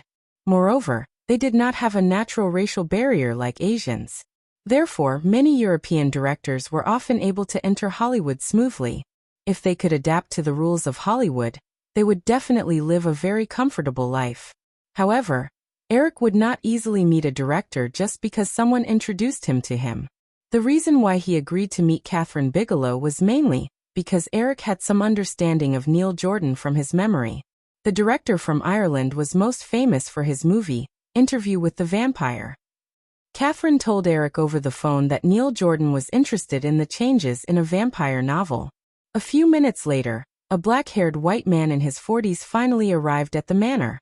When he saw that Eric and Kathryn were already waiting for him, he felt a little apologetic. "Neil, this is Eric Williams." "Eric, this is Neil Jordan." Kathryn introduced the two of them. Eric reached out to shake hands with the other party and led him into the villa. Entering the villa, Neil Jordan tried his best to suppress the urge to look around, and chatted with Eric with a smile on his face. The three of them sat down at a small round table by the glass wall. Neil Jordan looked out the window at the boundless sea and finally exclaimed, "Mr. Williams, this place is so gorgeous. It's like a dream." "Thank you, Neil. Just call me Eric," Eric said with a smile. The three of them talked about some recent movies and unknowingly turned to the vampire theme. "I heard that 400 Years of Astonishing Love was originally going to be made into a TV series. It was the actress named Winona Reed who discovered the script and introduced it to Coppola. I didn't expect that the recent test screenings would receive such high scores from the film critics. In this case, Coppola can almost make up for the losses caused by his studio in the past few years from this movie. Although 400 Years of Astonishing Love has not been released yet, there is no doubt about the movie's reputation and box office prospects. I think it's a good choice to take advantage of the vampire craze caused by this movie to make a vampire movie," Neil Jordan said confidently. Obviously, he had done some research. After the success of The Crying Game, Neil Jordan's development in the European film industry had reached a bottleneck. If he wanted to get better development, entering Hollywood was undoubtedly the best choice. Eric had heard from Kathryn that The Crying Game had received good reviews in Europe. He had also heard of the movie in his previous life, but he only knew some simple information and did not watch the movie. In the chat, Eric was not surprised to hear that Neil Jordan had sold the North American distribution rights to Mira Mike. However, since he was invited, Neil Jordan certainly did not expect to be able to persuade Eric with just his eloquence. Instead, he took out the videotape of The Crying Game from his bag. Eric was also a little curious about this highly praised movie, so he took the two of them to the screening room in the manor. Seeing that Neil Jordan was interested in the videotapes and film copies in several large lockers in the screening room, and Eric enthusiastically introduced them to him, Kathryn took the initiative to pick up the videotape of The Crying Game and walked to the screening equipment. After adjusting the videotape and pressing the play button, Kathryn inadvertently caught a glimpse of a few videotapes piled up next to the VCR. She picked them up and looked at them. She waved them at Eric, who was walking over, and asked, "Why are you interested in this kind of movie?" Eric saw that the videotape in Kathryn's hand was the 1990 version of Captain America. He shook his head and said, "Don't mention it. These pieces of garbage are hurting me." These videotapes were the movie works that Eric asked Tina Fey to help him find in the past few years of Marvel Comics. However, after watching them, Eric did not even have the mood to complain. All of them were B-grade movies with a production cost of only $1 or $2 million. The special effects. There were no special effects at all. The action design was also terrible. In short, apart from being able to distinguish which comic hero was from the main character in the movie, the rest did not have the style of the Marvel movies in Eric's memory. Eric also almost understood why Marvel Comics was on the verge of bankruptcy in the mid-90s despite having so many superhero characters. When Kathryn heard Eric's complaint, she smiled and put down the videotape. She got up and turned off the lights in the screening room. She sat next to Eric and whispered while the movie was playing, "Don't tell me you're envious of Warner's Batman and want to participate in the movie adaptation of the comic?" Eric deliberately whispered in a mysterious tone. "Yes, but unfortunately, it's not the right time yet. However, you must not reveal this matter to anyone. Otherwise, someone else will definitely beat you to it." "I'm too lazy to care about your business," Catherine replied. As the movie on the screen began, it became quiet. Although Neil Jordan, who was sitting on the other side of Eric, had his eyes on the screen, his attention did not leave the conversation between the two. When he heard the tone of Catherine's last sentence, he could not help but raise his eyebrows. The two parties may not be able to tell, but as a bystander, he could clearly see the difference in Catherine's tone when she spoke to Eric. It was a kind of intimacy that only appeared between a man and a woman who were close to each other. Neil Jordan secretly thought that it seemed that the rumor that the Hollywood mogul in his early 20s had some kind of complex was true. However, he quickly restrained his thoughts and subconsciously told himself that it was best to keep this matter to himself. Of course, Eric did not know the thoughts of the Irish director next to him. If he knew, he would definitely cry out that he was just wearing this young skin. The story of the Crying Game took place during the war between Northern Ireland and the United Kingdom. The British soldier Jody was kidnapped by the Northern Ireland soldiers. The Northern Ireland Army wanted to use him as a bargaining chip to exchange for their captured companions. However, the exchange of prisoners did not succeed in the end, and the Northern Ireland Army decided to execute Jody. While guarding Jody, the Northern Ireland soldier, Fergus, became good friends with Jody. In the end, Fergus did not kill Jody in private but let him go. However, due to a strange combination of circumstances, Jody was killed by the British Army's tank. Later, Fergus came to London to be an undercover agent. With the keepsake that Jody left him, he met Dill, Jody's girlfriend, whom he had never forgotten. Fergus fell in love with Dill at first sight, and the two quickly fell in love. However, in a small hotel in London, the moment before the two made love, Dill took off her clothes. Fergus was surprised to find that Dill was actually a man. This surprising turn of events surprised Eric. At the end of the movie, Fergus was imprisoned, but Dill did not leave. Neil Jordan wanted to express a lot of feelings in The Crying Game. In addition to the accusation of war, he also wanted to analyze the contradictions and struggles of human nature. The plot of the movie was complicated and bizarre, and did not spend too much time on homosexuality. However, after watching the movie, what impressed Eric the most was that Fergus did not die in the end. Instead, he was imprisoned, and Dill was also waiting for Fergus to escape from the prison. This was a bitter story with a little hope. There were contradictions, entanglements, confusion, and struggles. It was depressing but not depressing. In Eric's opinion, this story was more outstanding and realistic than those movies that wanted to smash all hope to pieces. Although there were only 3 people in the theater, Eric applauded softly after the movie ended. "Neil, this is a great movie. I'm a little sorry that Firefly did not get the distribution rights." "Thank you for your compliment, Eric. I'm glad you approve of the film," Neil Jordan replied. The Crying Game was his most satisfying work in more than 10 years in the film industry. Hearing the young Hollywood mogul's affirmation, Neil Jordan felt a little more confident about entering Hollywood. Turning off the VCR, Neil Jordan carefully put away the videotape before walking out of the theater with Eric and Catherine. "So, you're going to shoot in Rice's night interview with the vampire?" Returning to the rest area by the curtain wall and sitting down again, Eric changed the topic to the purpose of Neil Jordan's visit. "Yes, Eric, but of course I have done some research before. Night Interview with the Vampire is a best-selling novel published in 1976. Now the film adaptation rights are no longer in the hands of Anne Rice herself, but in the hands of David Geffen Productions under Warner Brothers," Neil Jordan said and looked at Eric, waiting for his reaction. Although Neil Jordan's The Crying Game had received a good response in Europe, the movie was more of a literary film after all. Otherwise, it would not have fallen into the hands of Mike Mira, who focused on winning awards.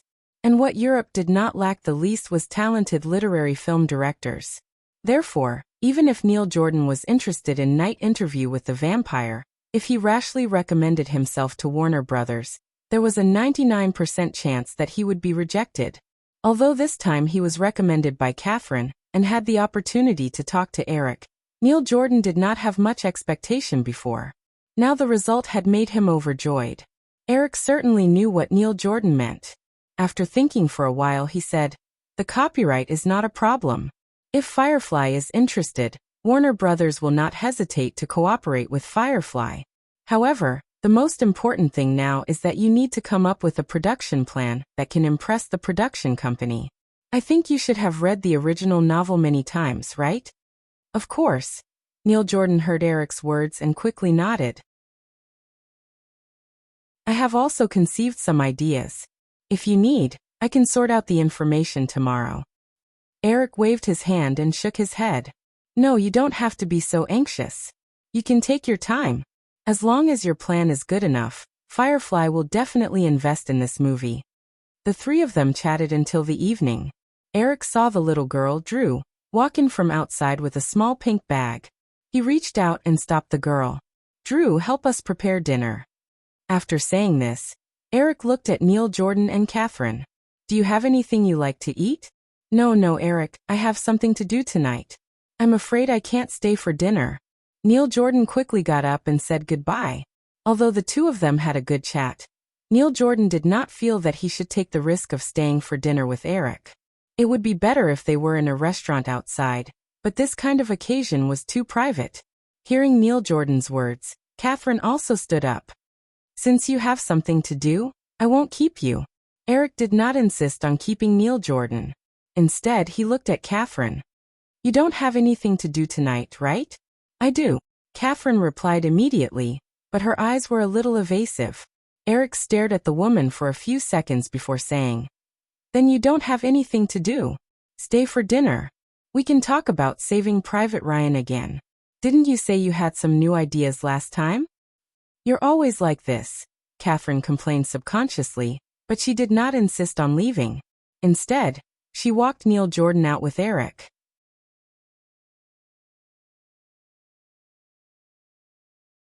Chapter 500.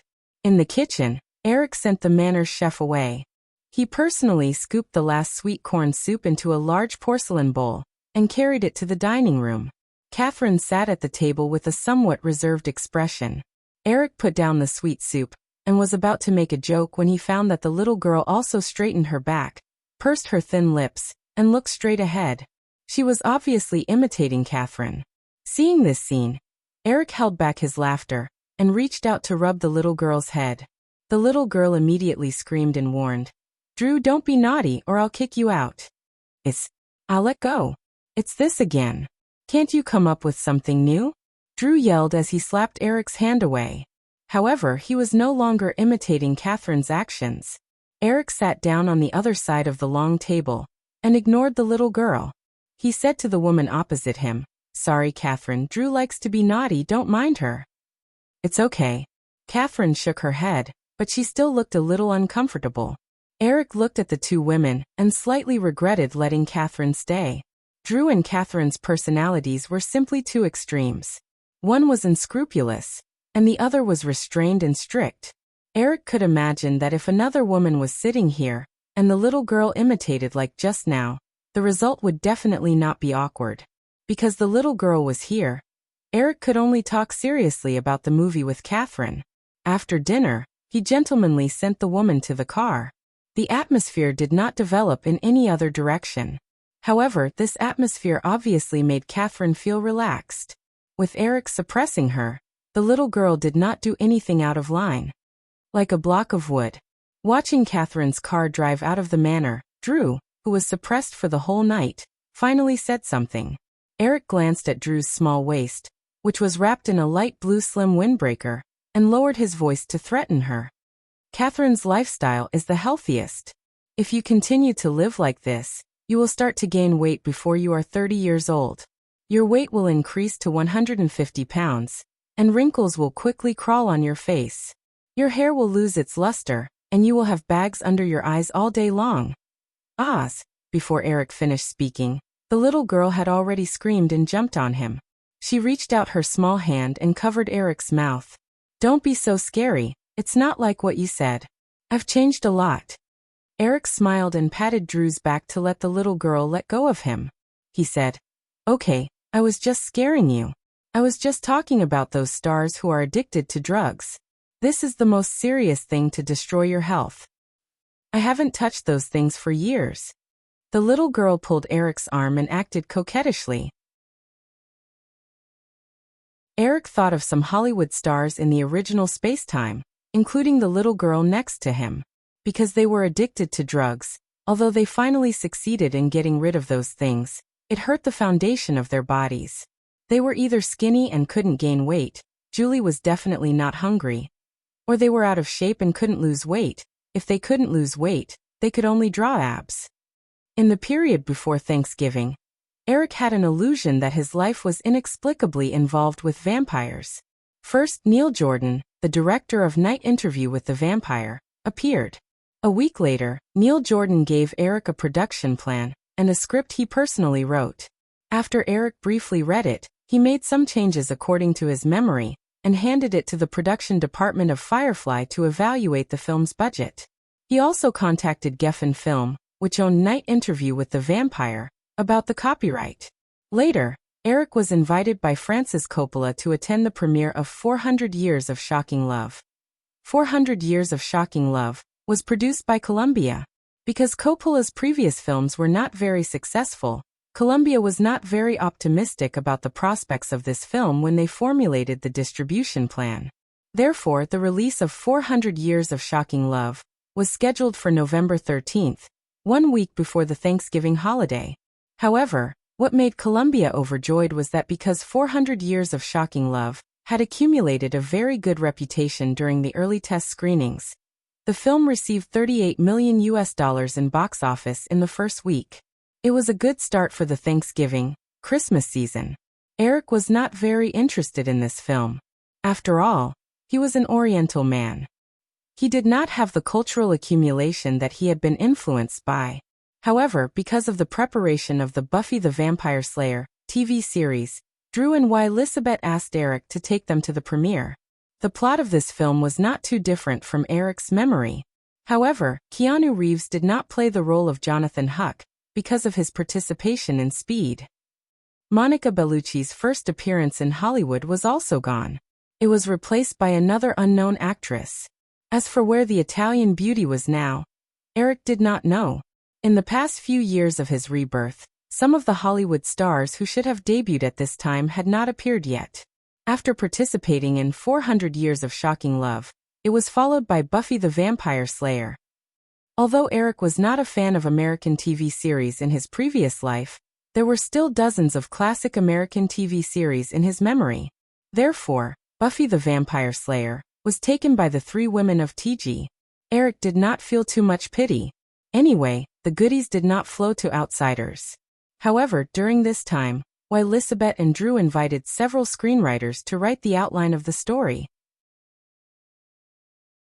Even Tina Fey, who was Drew's assistant, tried to write a version. The result was not satisfactory. After a few rounds, it returned to Eric. "You specifically asked me to be the producer. Am I expensive?" Looking up from behind the desk covered with documents, Eric heard Elizabeth's intention and said with a smile. Elizabeth tidied up a small empty space on Eric's desk. She took out a stack of scripts from her bag and handed it to Eric.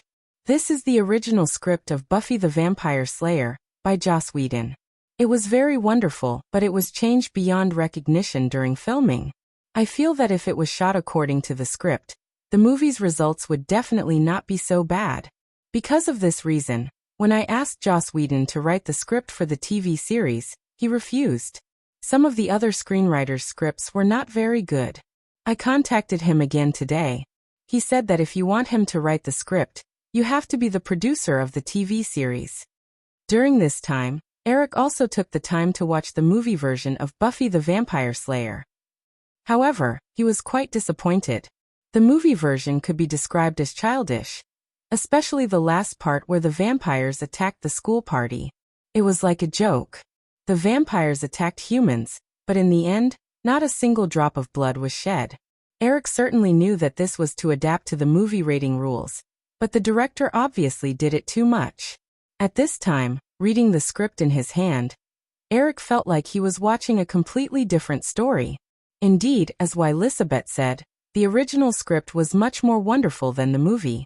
Joss Whedon was also a talented director and screenwriter in Hollywood. However, before he became the director of Marvel's The Avengers series, Joss Whedon's several movies ended in failure. Most of his time was spent in the TV drama circle. However, because of the wonderful science fiction and fantasy elements in his stories, Joss Whedon was quite popular among the geek community.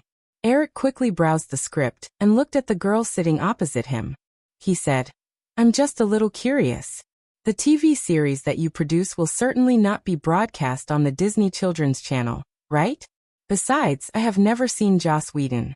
No matter what, this matter has nothing to do with me. So, why would he want me to be the producer? Of course, he wants the quality of this TV series to be guaranteed," Elizabeth said quickly. Eric stroked the script, and a faint smile hung on the corner of his mouth. "Drew came with you, didn't she? She must be downstairs now. Do you know why the little girl didn't want to come up with you?" Elizabeth subconsciously confessed, "Why?" "Because I can basically tell when the girl is lying. She also knows this, so she didn't want to come with you. She's afraid of being exposed." After Eric finished speaking, he pointed at Elizabeth, and the smile on his lips deepened. "But actually you're the same, Liz. When you lie, you will unconsciously speed up your speech. Of course, there are some other small details that I can't tell you, in case you change them and I can't tell the difference next time." Elizabeth glared at Eric for a moment and finally said in frustration, "Okay, what a calculative man. Joss Whedon originally offered to be the director himself, but this guy has no filming experience at all. Of course I was worried, so I bargained with him." Eric stared at Elizabeth and followed her tone. "And then you pushed me out, right?" Hollywood also valued qualifications very much. If Joss Whedon could cooperate with Eric, even if this cooperation was only indirect, with Eric's current status in Hollywood, it would still add a beautiful stroke to Joss Whedon's resume. Elizabeth was always more sensitive to the pressure from Eric's gaze than others, and she habitually retorted. She raised her chin slightly and said in an imposing manner, "Yes, I'm just letting you be in name. There's no need to be so persistent, right?" Eric felt that Elizabeth had a tendency to get angry again, so he handed over the coffee cup next to him. Okay, go and make me a cup of coffee first. While you're at it, call Drew over." Elizabeth reflexively took the delicate porcelain cup in her hands. After she stood up, she reacted. She slightly glared at Eric, but as if she had won, she held the cup and walked out of the office with a little pride. A few minutes later, Drew pushed open the door to Eric's office. He first stretched his face and smiled, then his small body jumped in. Elizabeth followed behind, and Tina Fey came in with a cup of coffee. Since he had agreed to be the producer of Buffy the Vampire Slayer, Eric certainly wouldn't just let it be in name. Obviously, the two girls in front of him didn't intend to let him go so easily. However, Eric had discovered another thing. Once TG got involved in TV series production, the development plan that he had originally made for TG would definitely not be used. In fact, this was an inevitable trend for people to climb higher. Just like Miramax, Disney's purpose of acquiring Miramax was to let the Wayne Stam brothers specialize in artistic films, so that Disney could win the Oscars. However, Miramax later developed and began to covet big-budget movies. In the end, they parted ways with Disney because of various differences. TG's box office results in the past 2 years were obvious to all in Hollywood. Elizabeth and Drew weren't people who knew their place, so it was understandable that they wanted TG to go further. With Firefly and Fox as their backing, Eric wasn't worried that the increase in TG's production would cause the distribution company to be unable to handle it. Choose a sweet-looking female lead who has the temperament of a girl next door. Forget about the movie version of Christina Swanson. After finding the actress, let's go through a period of physical training. You can contact John Woo about this. His martial arts team shouldn't have returned to Hong Kong yet, Eric said. Tina Fey sat opposite him and quickly took notes. However, while Elizabeth interrupted when she heard this, "Eric, this is a vampire movie. Wouldn't it be strange to add kung fu elements?" Eric listened to why Elizabeth's strange pronunciation of kung fu and laughed. Using Hong Kong's action director doesn't necessarily mean that we have to add kung fu elements.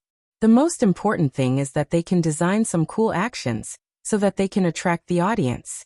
In the TV series, there will be a lot of action scenes between Buffy and vampires.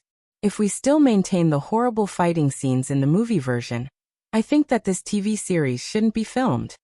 While Elizabeth and Drew listened to Eric and nodded again and again, they also told Tina Fey to quickly write it down. Then they talked about some details. After an hour of discussion, Eric opened his mouth and drove them away. "That's all. I'll tell you the rest when I think of it." The three women left satisfied. In the following days, TG quickly began casting for Buffy the Vampire Slayer. After experiencing the busiest period before Thanksgiving, although the publicity department of Firefly Pictures was busy with the 2 hot slots at the end of the year, Eric's work for the year was basically completed. On November 19th, after attending the premiere of Speed, Eric didn't have time to wait for the film's first-day box office information. He flew to New York to spend Thanksgiving with the 2 women in East Hampton.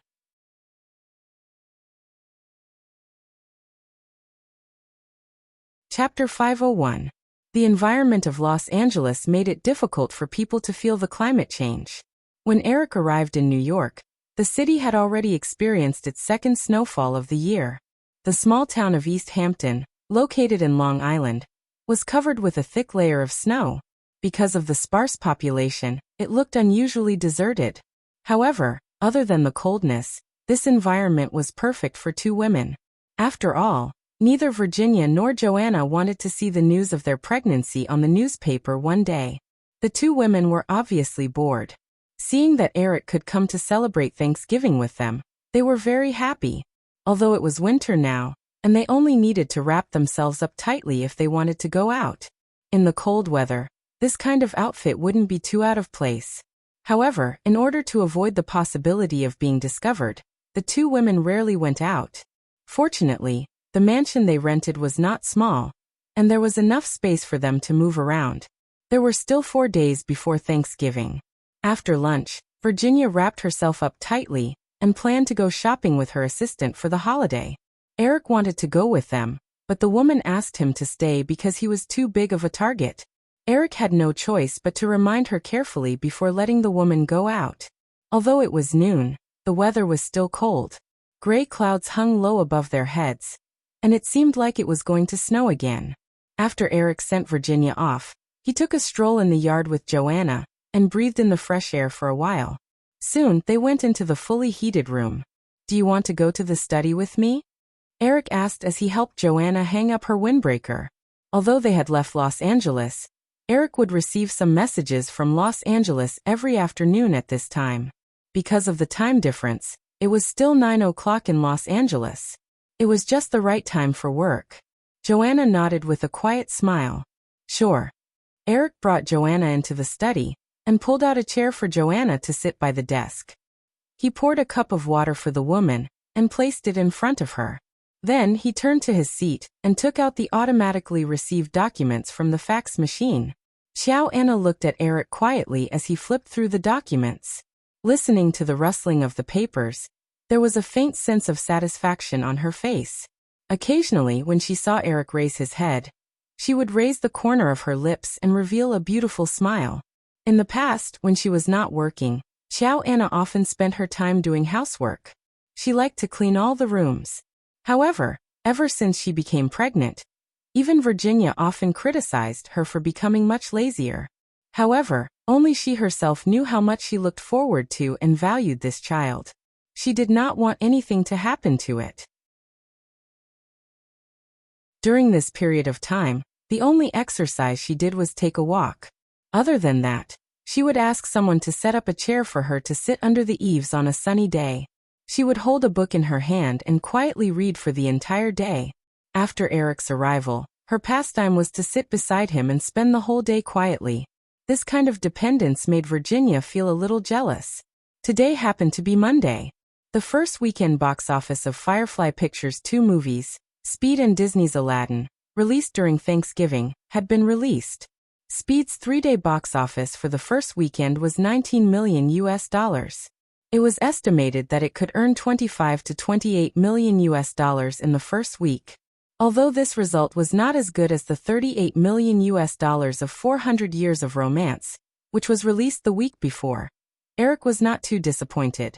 The investment for Speed was only more than $30 million, which was $10 million less than 400 Years of Romance. Not to mention, compared with Mr. and Mrs. Smith, which had an investment of more than $60 million. Judging from the reputation of Speed, the movie's box office would not drop too much in the next few weeks. Before another wave of blockbusters was released at Christmas, it was definitely not a problem to earn more than $80 million. The total box office would definitely be able to exceed $100 million. Although Firefly had repeatedly created box office miracles with a small amount of money, Hollywood had not entered the era of $100 million box office movies. In 1992, it was still a sign of a very successful movie if the box office exceeded $100 million. Opening the next data of Aladdin, Eric frowned slightly.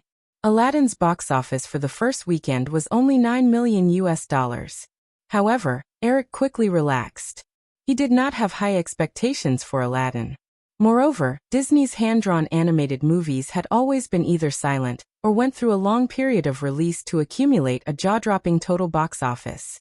Last year's Beauty and the Beast was like this. Beauty and the Beast went through nearly half a year of release and accumulated nearly $150 million at the box office. There was no problem with the quality of Aladdin. Eric believed that the movie could still achieve such a box office curve. However, although the total box office had accumulated to a relatively high level, Disney's share was often not too much. This was because the longer the release, the lower the share Disney received from the cinema chain. In many cases, the total share was only 30%, which was far lower than the 55% share that major film companies received from the cinema chain on average. This was also the reason why many of Disney's hand-drawn animations chose not to go through the theatrical channels and released them directly on videotape. A few years ago, the sequel of Disney's hand-drawn animation, The Little Mermaid, went through the videotape channel directly. In the original Spacetime, although the box office of The Lion King was as high as $900 million worldwide, in order to save on distribution costs, the sequel of The Lion King was still released directly on videotape and did not go through the theatrical channels. Looking at the various data of Aladdin in his hand, Eric once again thought of Pixar's 3D animation. The box office curve of Toy Story was no different from that of Hollywood blockbusters. According to the development trend of Hollywood's film distribution rules, saturation distribution would become more and more mainstream. Those movies that hope to accumulate box office through word of mouth would have less and less room to survive. Although it was impossible that there would be none, Eric would not pin his hopes on such a small probability. In this case, it was almost inevitable to cancel Disney's hand-drawn animation production and focus on making 3D animation. However, at present, Disney's hand-drawn animation department was still producing The Lion King. If The Lion King was a box office hit like the original Spacetime next year, Eric's resistance to canceling Disney's hand-drawn animation would greatly increase. Of course, because Disney was under the banner, this resistance would definitely not come from the outside. It was more likely that it would come from Disney's management. Although Eric got along very well with Katzenberg, he definitely didn't think that Katzenberg would be obedient to him. If he was just diligent and didn't have a strong sense of judgment, Katzenberg wouldn't have been able to reach where he was today. What a headache. Eric could not help but rub his forehead. Joanna, who was sitting opposite him, suddenly pointed out the window and said, "Eric, look, it's snowing again." "Yeah." Eric turned his head to look out the window and said, "Do you want to go outside and take a look? Once the snow falls, the weather will not be too cold." "Okay." Joanna nodded and stood up. After putting on thick clothes, the two of them went outside the villa. A thin layer of snow had accumulated on the road in the yard again. Fluttering snowflakes were fluttering in the air like catkins. Joanna stretched out her hand with a pink woolen glove and reached out to catch a few snowflakes from the eaves. Then, she blew gently and let the small ice crystals float out. Eric looked at the sky and wondered when Virginia would come back. Joanna said softly, "Eric, do you know how to make a snowman?" "No." Eric shook his head honestly. He had lived in the South in his previous life, and had not seen much snow since he was young. How could he make a snowman? However, looking at the faint expectation in Joanna's slender eyes, Eric immediately said, "But I can try." Joanna nodded and watched Eric walk to the small house where the tools were stored not far away. After a while, Eric came out with a shovel and picked a piece of land on the lawn in front of the villa. He shoveled up the snow that had not been cleared. Joanna asked the servant to bring out the chair that she often sat on, and covered herself with a blanket. She smiled and sat under the eaves, quietly watching Eric work. After more than half an hour, a somewhat ugly snowman was barely standing up. Eric took a carrot and 2 small green oranges from the kitchen, and put the eyes and nose on the snowman. "And the hands," Joanna pointed and said softly. Eric looked around and broke off 2 branches from a bush not far away, and put them on the snowman. He clapped his hands and said, "Is this okay?" Joanna tilted her head and looked at it and gestured like a little girl. "Hat? There is no hat." "Oh, wait a moment," Eric said and went into the house. After a while he came out with a pink straw hat and put it on the snowman's head. "Haha, this hat is Vicky's," Joanna said after looking carefully for a moment. Eric put down the tools, patted the snow off his body and walked over. He squatted down beside Joanna, and took a cup of hot water from the woman's hand. He drank a few sips and smiled. "Who cares, it's just a hat. Does the snowman look good?" "Yes," Joanna nodded and said. "When I was young my father used to make snowmen for me in the winter.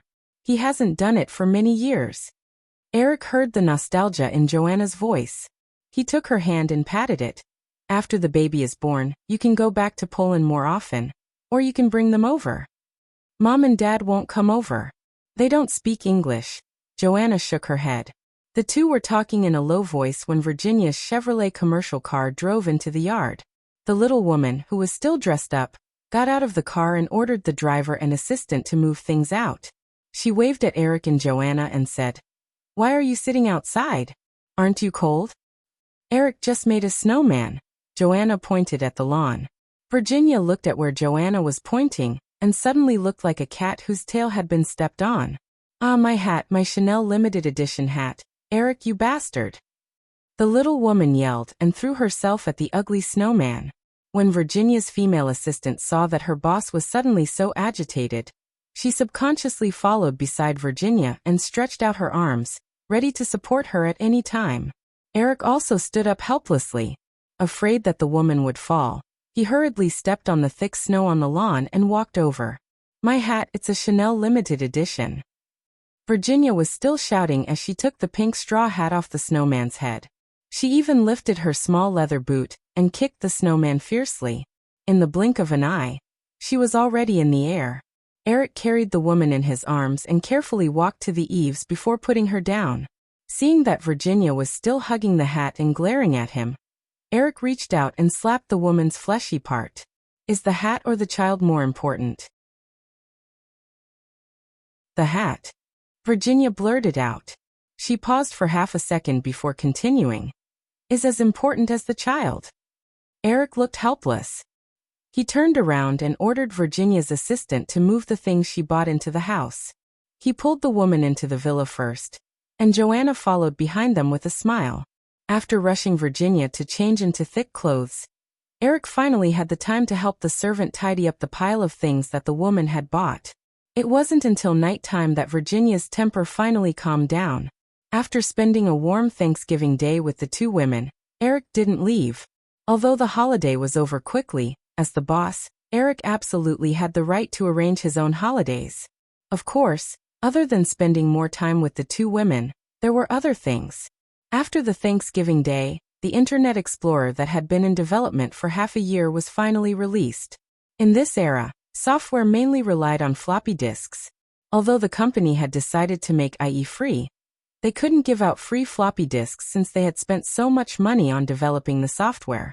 Therefore, the Internet Explorer was still sold in the form of floppy disks, but the price was very low. Although the IE company didn't spend money for free, they didn't intend to make any profit from the sale of the Internet Explorer software. At the same time, Yahoo's portal interface was also completed. Because there was enough time to develop the technology, Yahoo's website came with a very convenient search function when it was launched. In order to facilitate the promotion of the website, Eric set all the Internet Explorer homepages to Yahoo's main website. However, in order to not give others an excuse to monopolize the Internet Explorer homepages, Eric didn't tie IE to Yahoo's homepages. After all, in this era, there were very few people who would change their homepages.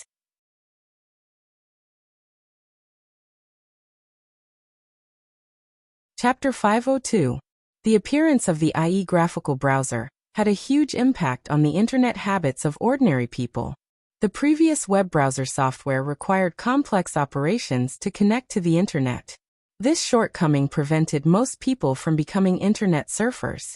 The appearance of the IE browser, which carried the homepage of Yahoo, not only allowed ordinary people to browse the corresponding internet information according to their own preferences, but they could also use Yahoo's search engine function to find content that they were interested in. This change greatly benefited ordinary people who didn't understand computer technology at all. After an appropriate advertising campaign and word of mouth, the IE browser sold 110,000 copies in major cities in North America within a week. Although the IE company didn't limit the number of floppy disk installs, the software's sales curve didn't show any signs of decline. Instead, it continued to rise rapidly. Some merchants even raised the sales price because of the software's popularity. The popularity of the IE not only caused a wave of applications from several major telecommunications companies in North America, but it also significantly increased the sales of personal computers by the end of the year. At the same time, whether it was ordinary newspapers or professional computer magazines, they all keenly paid attention to this magical software that suddenly appeared in the market. Almost all of the North American TV news channels made a special report on the popularity of the IE software. Professional magazines such as Computer Society Newsletter and Web Magazine praised the IE software and used a large space in their latest issue to conduct a deeper analysis of IE and Yahoo. Eric was standing by the window in the study room. He hung up the phone and sat down on the sofa in the guest area of the study room. Chris pushed a cup of coffee over and asked curiously, "From Los Angeles?" Eric nodded and said, "Warner wanted me to attend the premiere of Bodyguard, but I declined. I've been receiving similar calls these days. Spielberg also asked Drew to call me 2 days ago to see if I could attend the premiere of Schindler's List." Chris smiled and asked, "You have to attend the premiere of Mr. and Mrs. Smith with Columbia, right? You're the screenwriter, right?" "We'll see." Eric picked up the coffee and took a sip. Virginia's chuckle suddenly sounded from the desk behind him. Eric turned around and saw Virginia, Joanna, and Emily, who came with Chris, whispering in front of a computer screen. Eric didn't understand the industry's pursuit of IE, but Virginia made Eric feel it. Because of the convenience and practicality of IE and Yahoo, Virginia, who was not interested in computers in the past, was addicted to surfing the internet these days. She spent several hours in front of the computer screen every day, and she often pulled Joanna along with her. If it wasn't for the fact that the radiation from the computer screen was too serious these days, and a layer of oil would appear on her face if she looked at the screen for a long time, Virginia wished she could hug the computer all the time when she was awake and not move. Chris followed Eric's gaze. An knowing smile appeared on his face when he saw the appearance of the three women. According to the news from IE headquarters, it's been less than 2 weeks since the release of IE, and the total installed base of IE software has exceeded 3 million units, and it's still growing rapidly. As long as there are no competitors, IE will reach all the users in North America and even Europe within 3 months. The traffic to Yahoo's homepage is also skyrocketing. The company is already expanding the server capacity of the website. Eric listened to Chris patiently and asked, "That's all good news. Anything else?" "Of course," Chris said.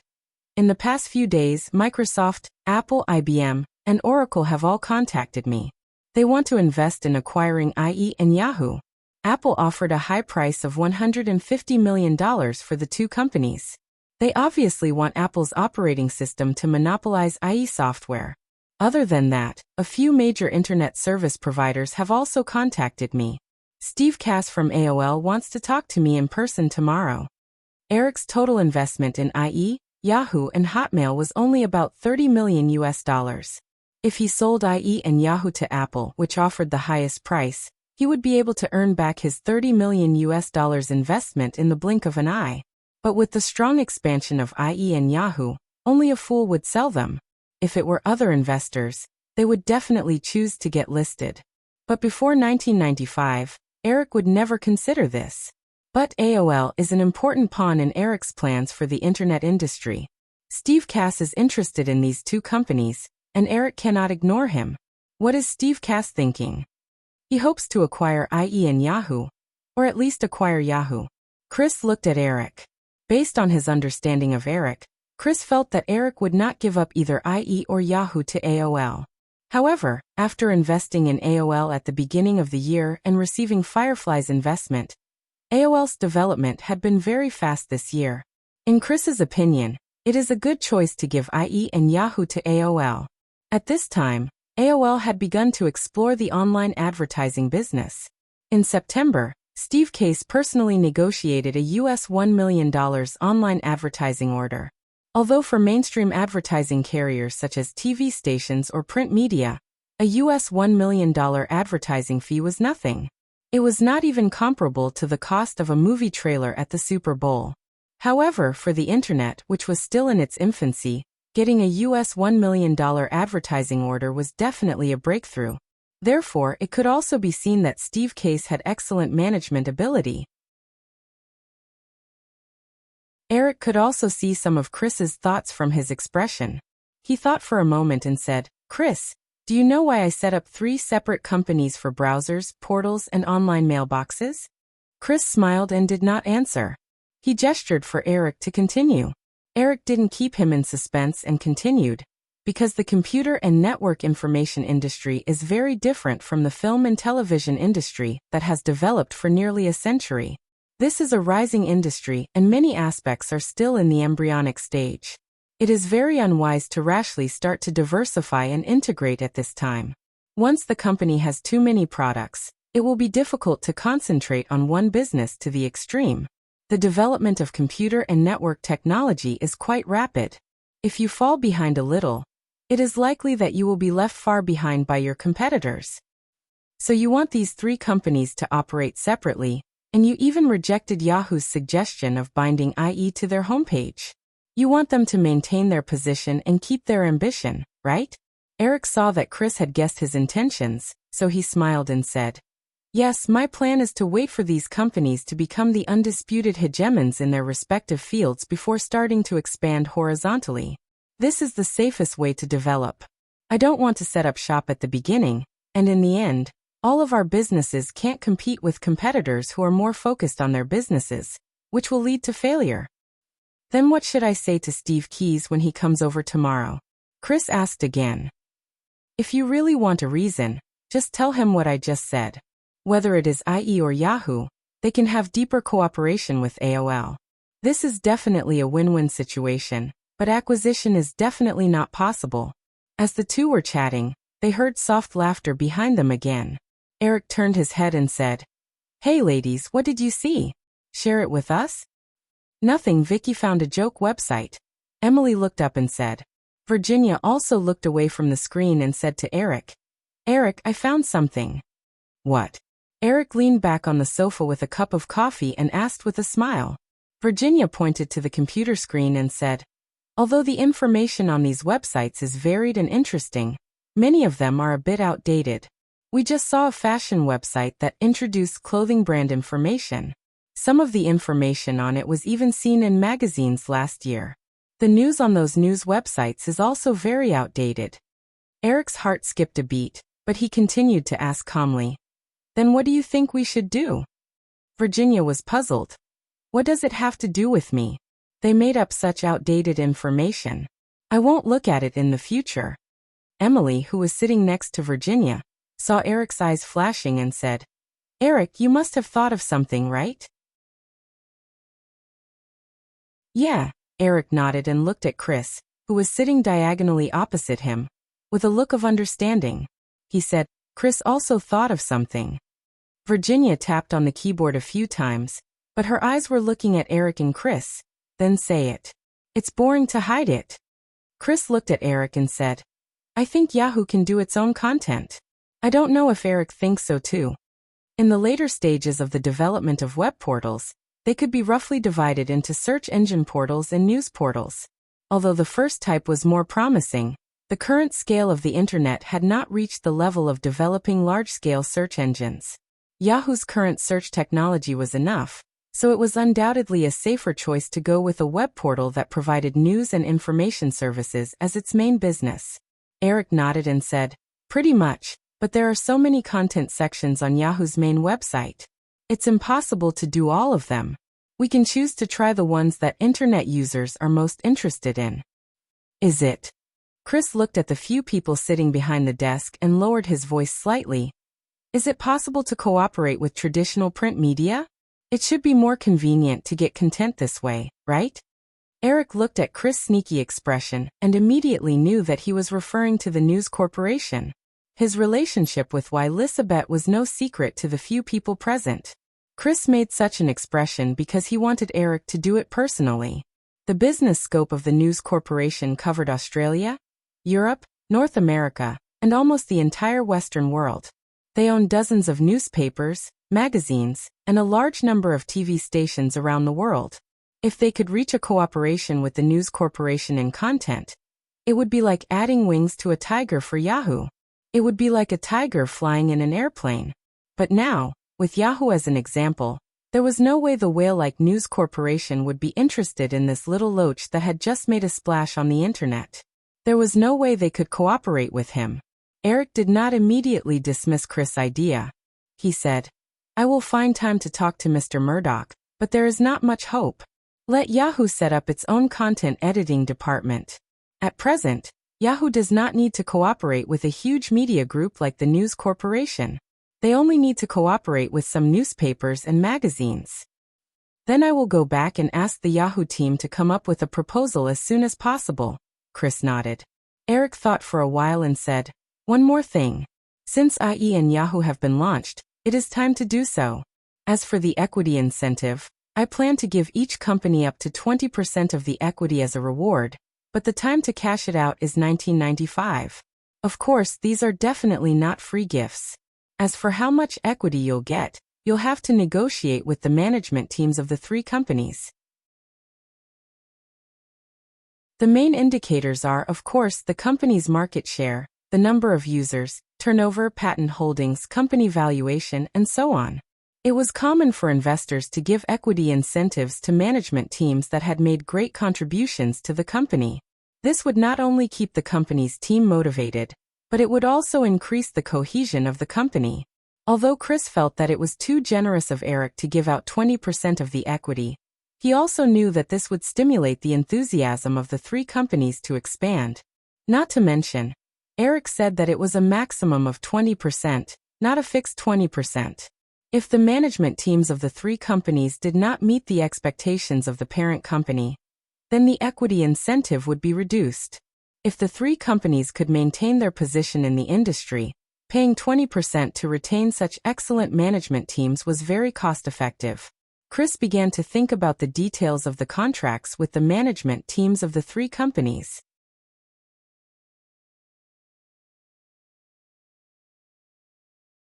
Chapter 503. After spending a month with the two women in New York, Eric returned to Los Angeles when it was close to Christmas. As the most important time of the year after the summer break, most of the Christmas movies would be released on December 18th and 25th. Firefly's last movie of the 1992 year, Detective Airplane, was also scheduled to be released on December 18th.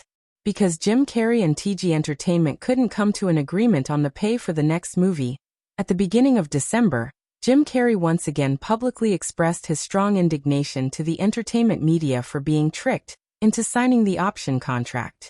At the same time, he also said that he didn't plan to attend the premiere of Detective Airplane. A few days before the premiere of Detective Airplane, after a long period of negotiation, TG Entertainment finally signed a contract with Jim Carrey for another movie with a pay of $11 million. At the same time, the audience also saw Jim Carrey at the premiere on December 17th. Hollywood stars often acted in the movies of directors or producers who had recognized them for their talents at a low price or even for free. But they often opposed the movie companies who had discovered them, and quarreled over the remuneration. This had almost become a habitual trend in Hollywood, and Eric was also accustomed to it. In addition to Detective Airplane, Warner's The Bodyguard and Mr. and Mrs. Smith, which were co-produced by Columbia and Firefly's Disney Pictures, were also released on a large scale on the same day. Eric didn't attend the premiere of Detective Airplane, but under Peter Guber's persistent pestering and Nicole's soft pleading, he finally attended the premiere of Mr. and Mrs. Smith. According to the original agreement between Firefly and Columbia, the North American distribution rights would belong to Columbia, while the overseas distribution would be handled by Firefly. This agreement was naturally to cover up the impact of the private agreement between Eric and Peter Guber. Columbia's overseas distribution network was in a mess at this time.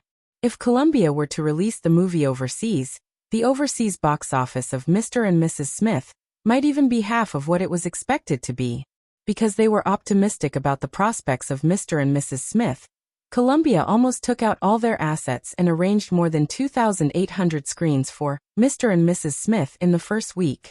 After learning about this data, most media outlets said that Columbia's distribution method that exceeded the box office potential of the movie was likely to cause the movie's box office to shrink significantly in the next week. However, after 3 days of screening on the first weekend, Mr. and Mrs. Smith received an amazing $39 million box office. It was estimated that the box office in the first week was likely to hit the production cost of $60 million. Before this, such results were generally only seen in summer blockbusters.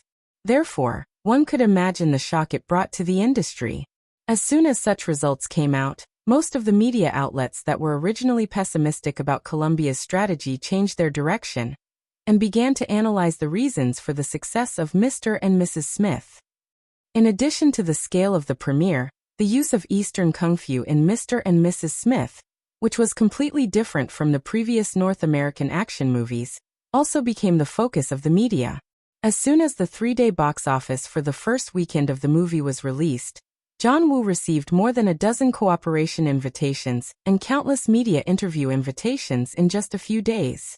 Because he had already signed a contract with Firefly, although John Woo was very tempted by the high director's remuneration and commission offered by other film companies, he was very self-aware and did not contact outsiders in private, nor did he intend to tear up the contract with Firefly. Instead, John Woo enjoyed the interview invitations from the media very much. He accepted interviews from various newspapers, magazines, and TV stations nonstop, talking about his violent aesthetics and Eastern Kung Fu. He even flew back to Hong Kong to accept an exclusive interview with TVB. For a time he was in the limelight. In the original space-time, the most successful and earliest cooperation between Kung Fu elements and Hollywood's local commercial film was The Matrix. The entire series took more than $1.5 billion at the box office worldwide, making Kung Fu elements popular in Hollywood. As for the earlier Kung Fu movies, most of them were starring Kung Fu stars from the East, and could not be regarded as authentic Hollywood movies. Now, because of the success of Mr. and Mrs. Smith, Hollywood also began to pay attention to Hong Kong's film industry, which was experiencing its last period of crazy prosperity on the other side of the ocean. Because John Woo had signed a contract with Firefly, the other major Hollywood film companies knew that they could not poach John Woo from Eric, so they turned their attention to Hong Kong's A-list directors. And Hong Kong's local filmmakers also saw John Woo's glory during this period, and became a lure for international directors. In addition, the local film industry had a development bottleneck, so they were also very eager to recruit Hollywood directors. The two sides went back and forth, and the eye of the bewitching eye floated over the entire Pacific Ocean. Although the box office of Mr. and Mrs. Smith fell by more than 40% in the second week, the box office of $36 million in the second week plus the accumulation of the film's early screening, easily exceeded $100 million within 2 weeks of release, becoming the biggest box office dark horse of the 1992 Christmas season. It was estimated that the total box office of the movie was likely to exceed $200 million. Firefly and Columbia could recoup all the publicity costs and make profits from the North American box office alone. A series of later distribution methods would bring in all the net profits. This was undoubtedly the most dazzling box office result after Sony acquired Columbia. Peter Guber was originally complaining that the first movie with Firefly was not a special effects blockbuster, but now he was ecstatic. Even if Columbia could only get 40% of the profits in the original agreement, the profit was still more than the income of most of the movies released by Columbia in the past 2 years. If the 4 movies with Firefly in the next 3 years could maintain similar results, Peter Guber was confident that he would be able to sit in the position of Columbia's CEO very firmly. In addition to Mr. and Mrs. Smith, Firefly's Detective Airplane and The Bodyguard, which Eric was the executive producer of, also achieved good results. Although they did not have the strong box office harvesting ability of Mr. and Mrs. Smith, the box office of both Detective Airplane and The Bodyguard exceeded $50 million in 2 weeks. In addition to Firefly, Warner Brothers, and Columbia, the performance of the other 4 major Hollywood studios at the end of the year was relatively unsatisfactory. Among them, the most miserable was MGM. For the whole year, MGM did not produce any movies and only acted as a distributor for the movies produced by other small companies. The box office of all the movies released by MGM in 1992 was less than $100 million. It could be said that MGM was in dire straits. Due to the fraud lawsuit of Italian investor Giancarlo Parati, MGM was publicly auctioned by a French bank in December. There was no final bidding result yet. Although Eric was somewhat tempted by MGM's huge film library, in order to accumulate funds for more promising investments, Eric did not make a move on MGM for the time being. Originally, Fox planned to acquire the rights to the Home and Town series from Firefly and make a sequel.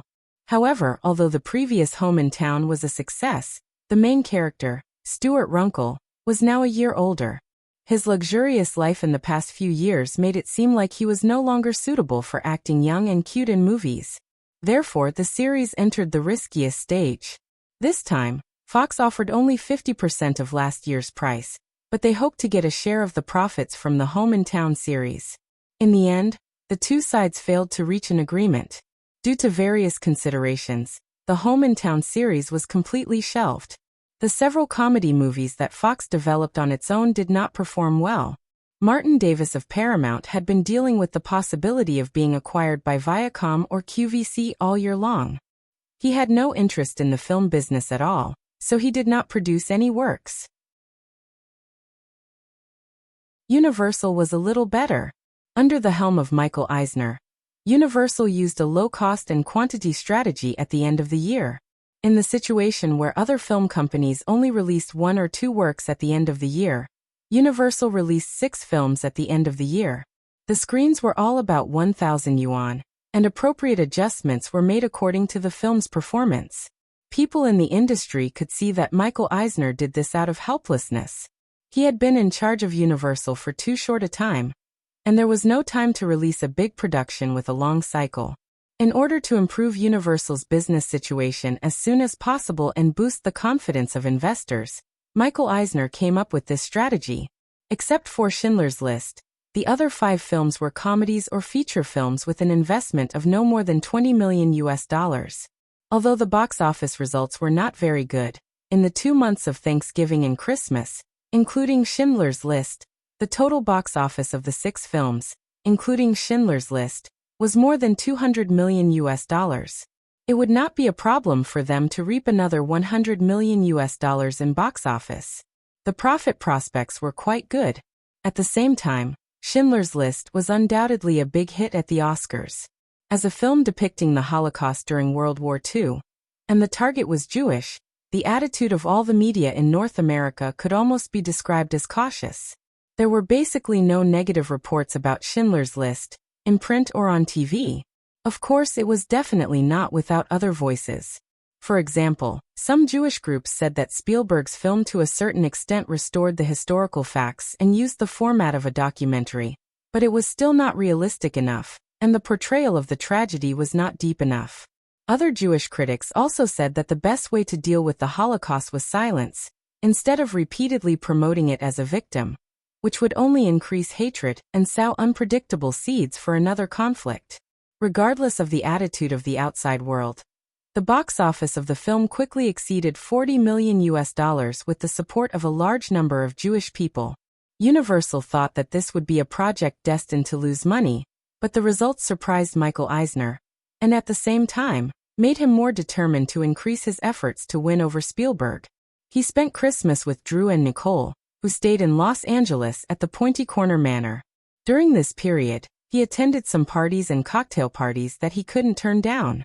Eric thought that this year would pass peacefully in this lively atmosphere, but with the release of Hollywood's annual box office statistics, Firefly once again became the focus of everyone's attention. Although many movies were still in the release stage, it was not too difficult for the box office to calculate the total box office of a movie according to the early stage of the movie's reputation and box office curve, and the accuracy was quite high. In the last few days of the new year, although most people were on holiday, Hollywood's professional and non-professional magazines had begun to review, and summarize all the movies of 1992. The Hollywood box office, overseas box office, and the annual box office of major film companies were undoubtedly the data that everyone paid attention to. The results given by most of the magazines shocked everyone, both insiders and outsiders. Firefly Pictures broke the 100 million mark with 6 movies, namely Tornado, None is Crazy, Freak in Disguise, Aladdin, Speed, and Detective Airplane. In addition to the other 17 movies released by Disney, New Line, and other studios under Firefly Pictures, they earned a total of $153 billion at the box office, far surpassing the $840 million at the box office of the second-place Time Warner. They also accounted for 27% of the North American box office of $5 billion in 1992. Although some magazines also raised objections, saying that the two movies, Stranger in Disguise and Detective Airplane, should not be counted under Firefly Pictures, but should belong to TG Pictures. But even so, after deducting the two movies' box office of more than $200 million, Firefly Pictures' results were still far ahead of Time Warner in second place. What's more, as long as one had a little understanding of the Hollywood circle, they would know that TG was almost equivalent to a subsidiary of Firefly. Some people also refuted this, saying that if one were to calculate based on investment rather than distribution, then a large part of the box office of Mr. and Mrs. Smith should also be counted under Firefly Pictures. Therefore, most media outlets were more inclined to the approximate box office figure of $1.5 billion. A 27% box office share. Such an amazing figure had not been seen in the entire Hollywood for many years. The Hollywood Reporter did some calculations and estimated that Firefly Pictures' annual production and operating budget was estimated to be about $800 million. After deducting the taxes that should be paid, Firefly Pictures could earn a net profit of more than $400 million just from the North American box office alone. What's more, Firefly Pictures' overseas box office results did not lose to the North American box office at all. And after acquiring Disney, Firefly Pictures' entertainment industry chain was very complete. In addition to the fixed box office revenue from domestic and foreign theatrical distribution, Firefly Pictures could also earn a large amount of profit from the distribution of videos, television broadcast licensing, exclusive operating licensing, and other channels. What's more, Firefly Pictures now owns several Disneyland parks and Disney-related merchandise franchises in major cities in the United States and Europe, bringing in huge sales revenue. It could be said that Firefly's annual turnover would far exceed the figure of $1.5 billion. However, unfortunately, because Firefly was not listed, there was no need to disclose Firefly's financial reports to the public. This also led to the actual turnover and profit of Firefly Pictures being basically unknown to outsiders except for the core executives of Firefly Pictures.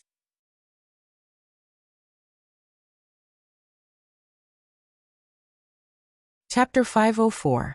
The media in North America that were interested in Firefly's revenue couldn't get their hands on Firefly's annual financial report. Their invitation to interview Firefly's executives was rejected.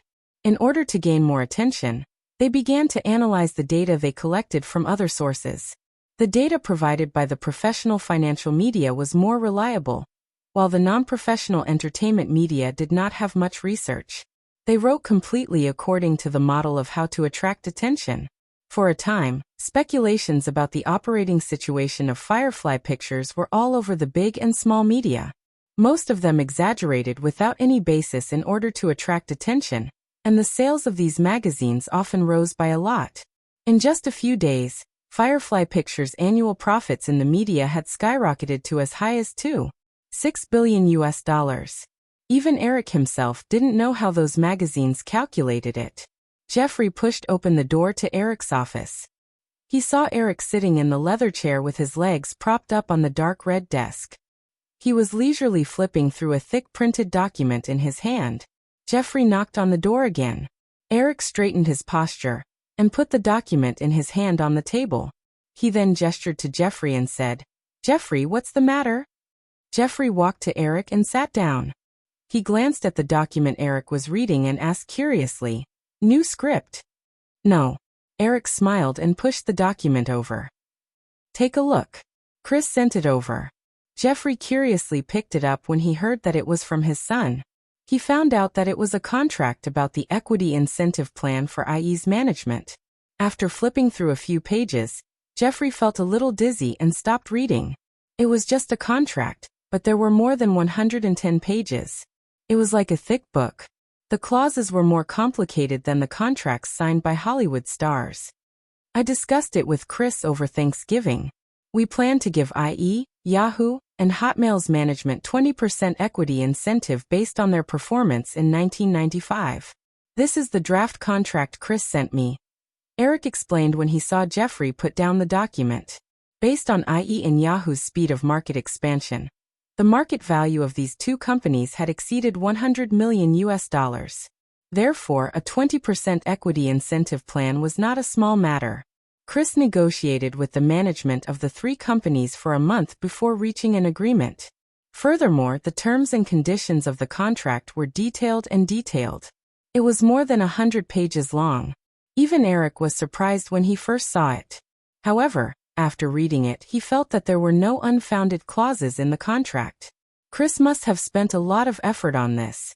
"I don't really understand what you guys are doing." Jeffrey shook his head with a smile.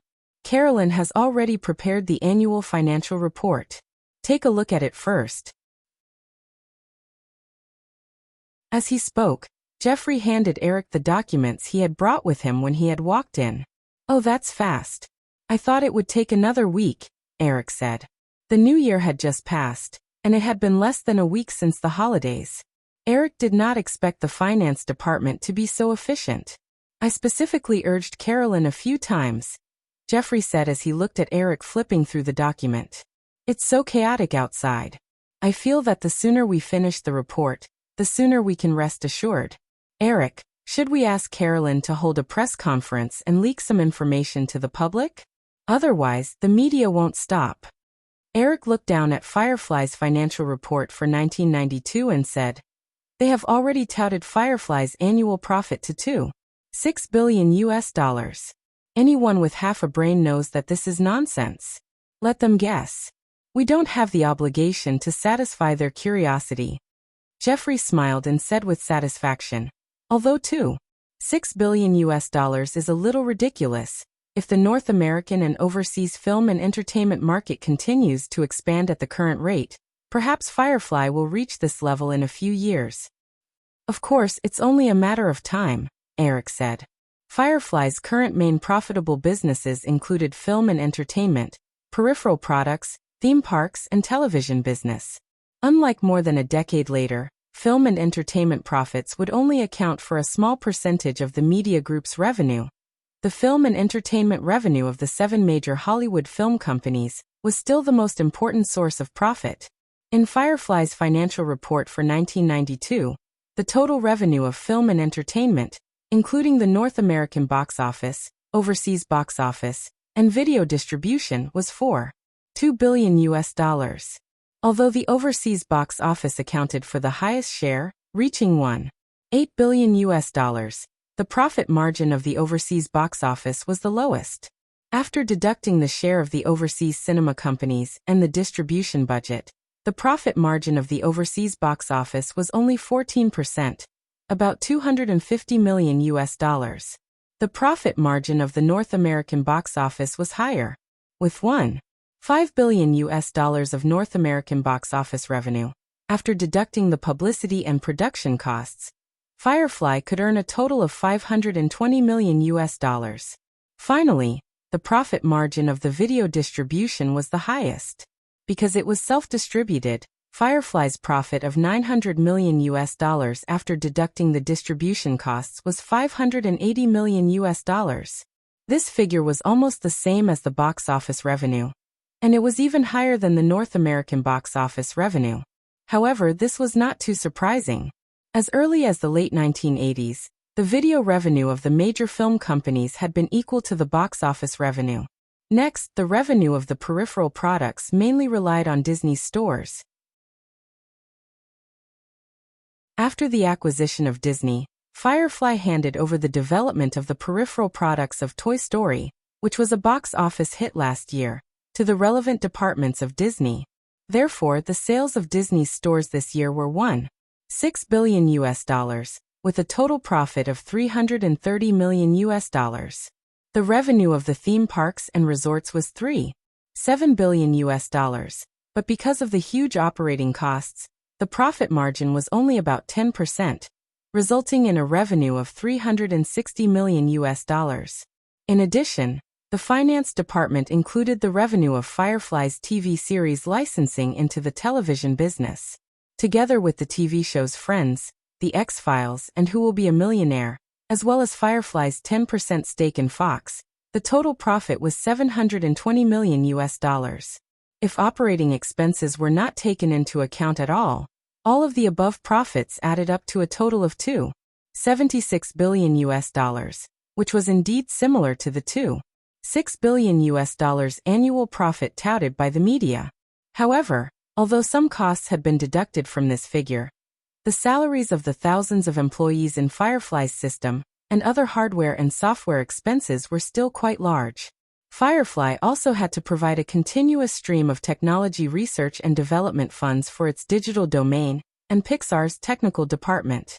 In addition, Firefly also had to pay off a portion of the $2 billion debt from the acquisition of Disney.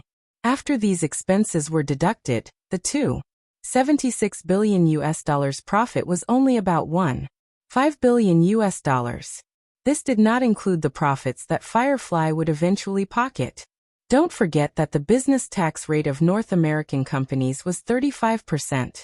After deducting the taxes that should be paid, Firefly's annual net profit was only $980 million. $980 million. After reading to the end, Eric could not help but sigh. He had the urge to fight the IRS. Yes, $980 million. Jeffrey's tone was quite excited. At present, among the 7 major Hollywood companies, Warner's annual profit only reached $950 million because of the high-profit TV stations such as Turner Broadcasting. Warner had been the overlord of Hollywood for almost a decade, and the financial report in Eric's hand also announced that starting this year, Firefly had finally driven Warner out of the position of Hollywood's leader. Thinking of this, Jeffrey could not help but ask, "Eric, what are you going to do next?" Eric put down the financial report, shook his head and said, "I have no plans to go further at the moment. At least wait until next year." Jeffrey was surprised and said, "Why? We already have so much cash in our hands. It would be a pity if we don't invest it." "But we can't simply invest for the sake of investing, and this cash can't meet my needs," Eric said. According to the historical trajectory, the scale of investment in movies was getting higher and higher, which meant that the profits of the film and television entertainment business would rapidly decrease. In contrast, the profits of the television network had been rising, and even in a decade, it may reach more than half of all the revenue of the media group. Therefore, Firefly's next expansion plan must be to develop the television business.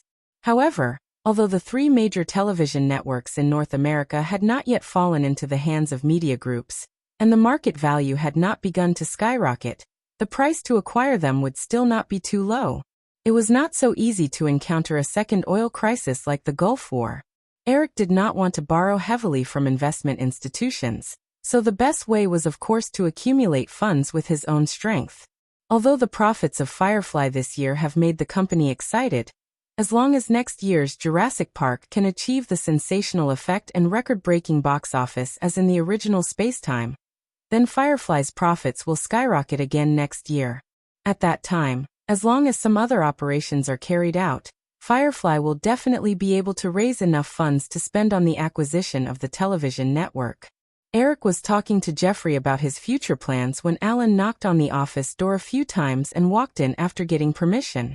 "Eric, here is an interview invitation for you. I think you want to see it." Alan nodded to Jeffrey and walked over.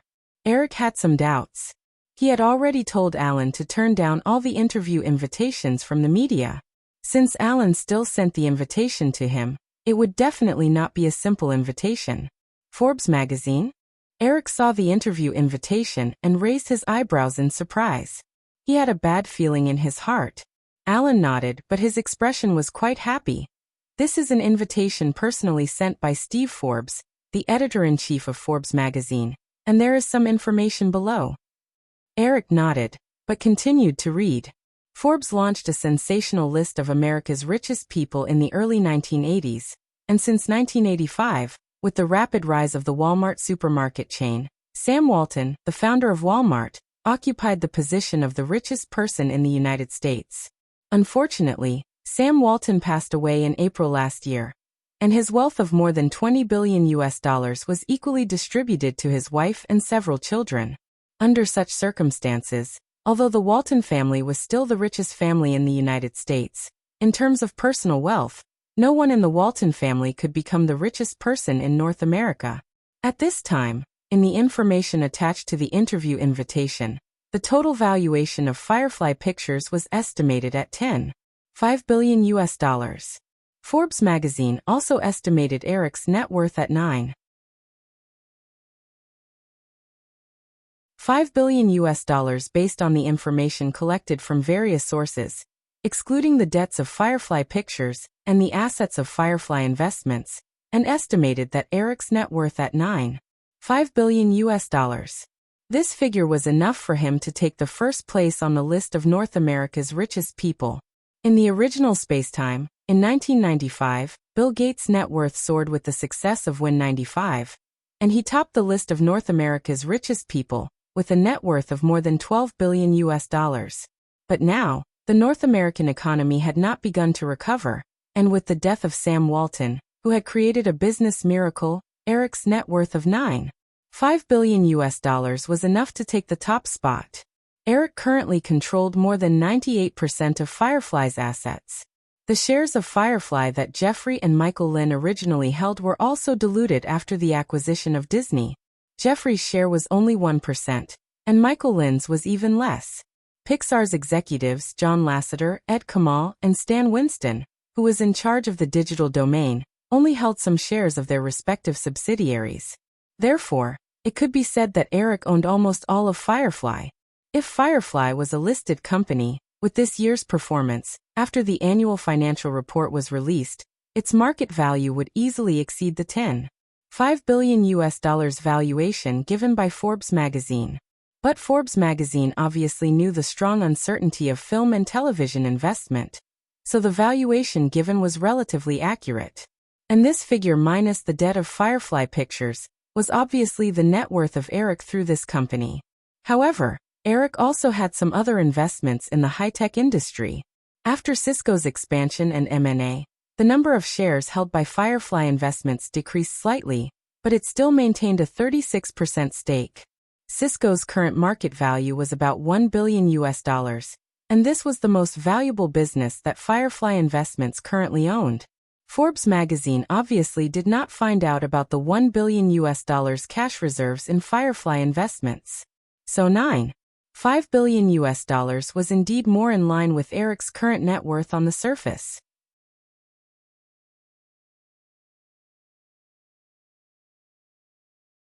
Chapter 505.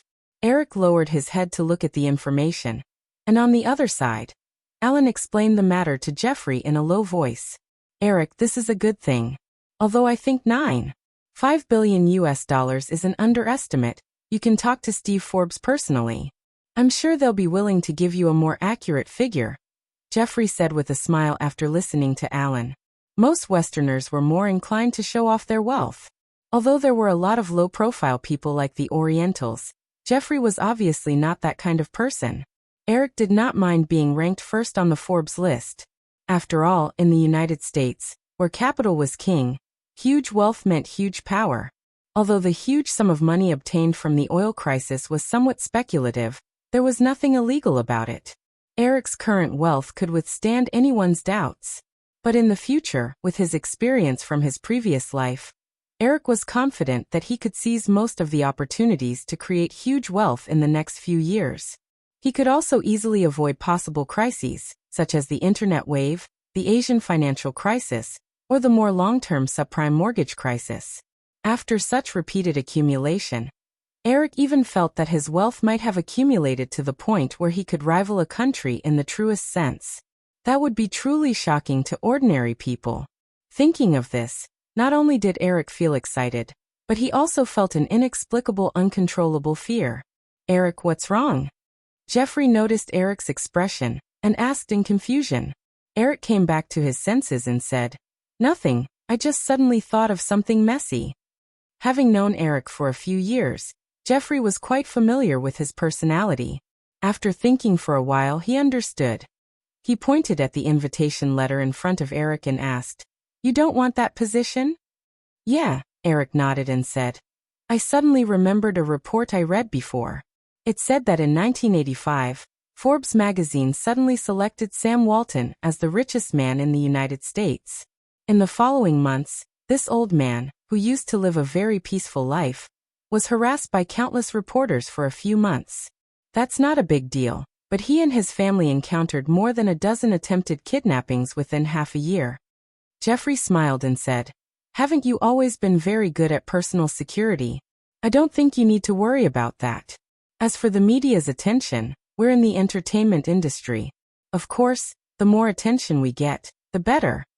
Eric smiled bitterly and said, "Jeffrey, this kind of attention won't help me as a director. It seems that you really don't want this position. Then you deal with it yourself. I'm going to prepare for tomorrow's financial meeting." Jeffrey shrugged and tidied up the annual financial report he had just received. He then left Eric's office.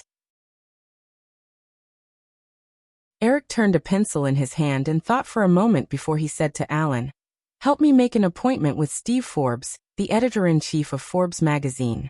If he can spare some time, I'll treat him to a meal at the Sharp Corner Manor." Alan nodded and agreed. He then left Eric's office. Eric was no longer in the mood when he was reading Chris's contract.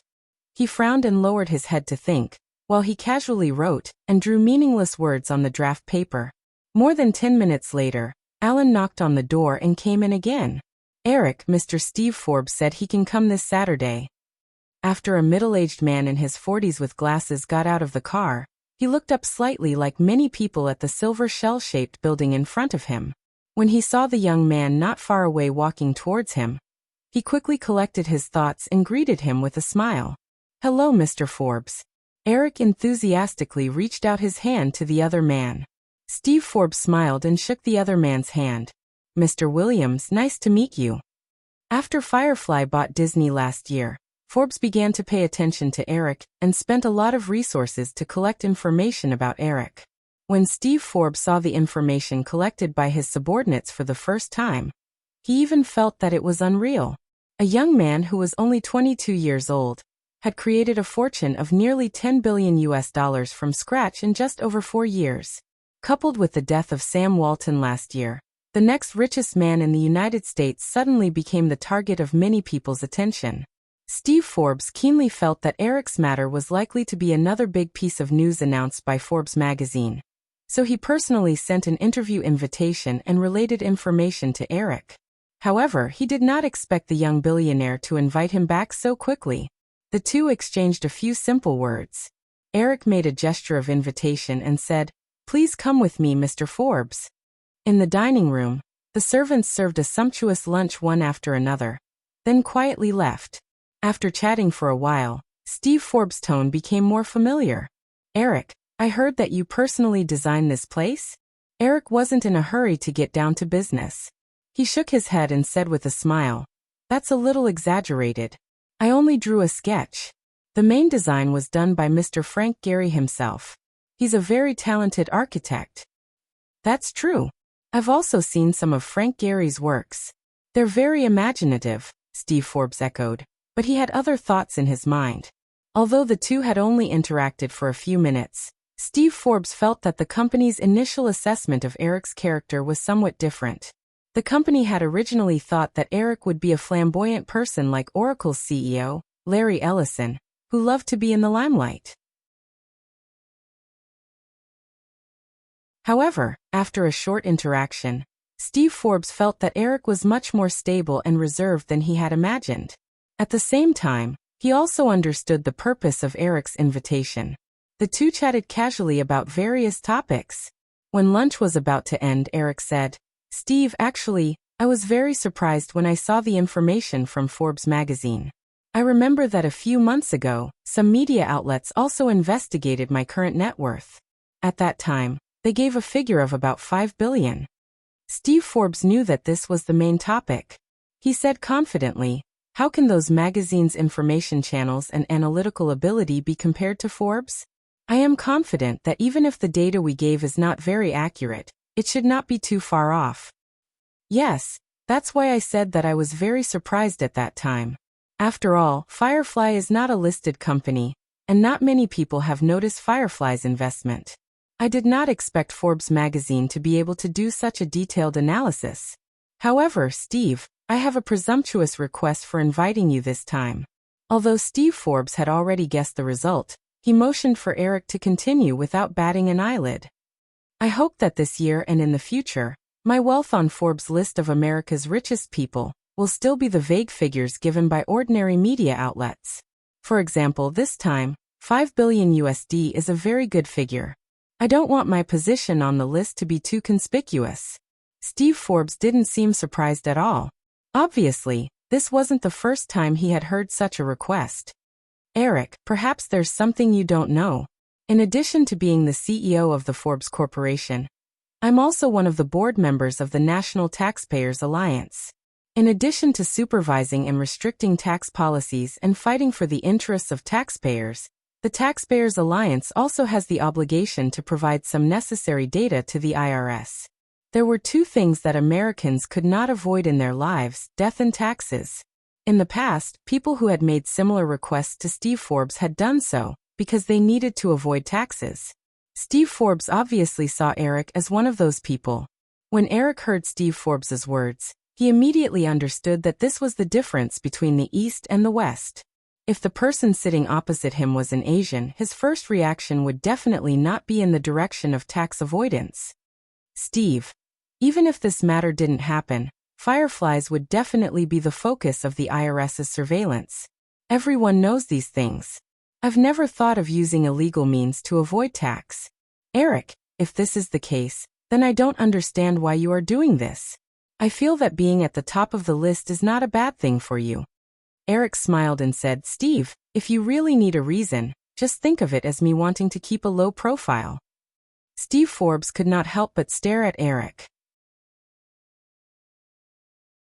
As a media person, human emotions were the most basic number. Steve Forbes keenly felt that Eric's reason was true, but he instinctively did not want to believe it. Forbes magazine had been controversial since it launched the Forbes Rich list in 1982.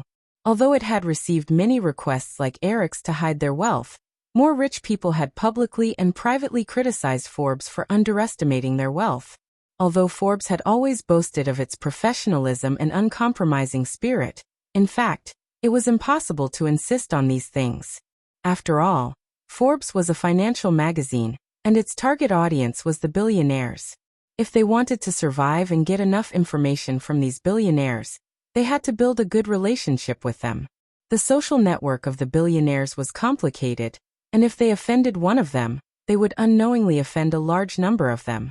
If these people really wanted to take revenge, it wouldn't be too difficult for them to deal with the Forbes group.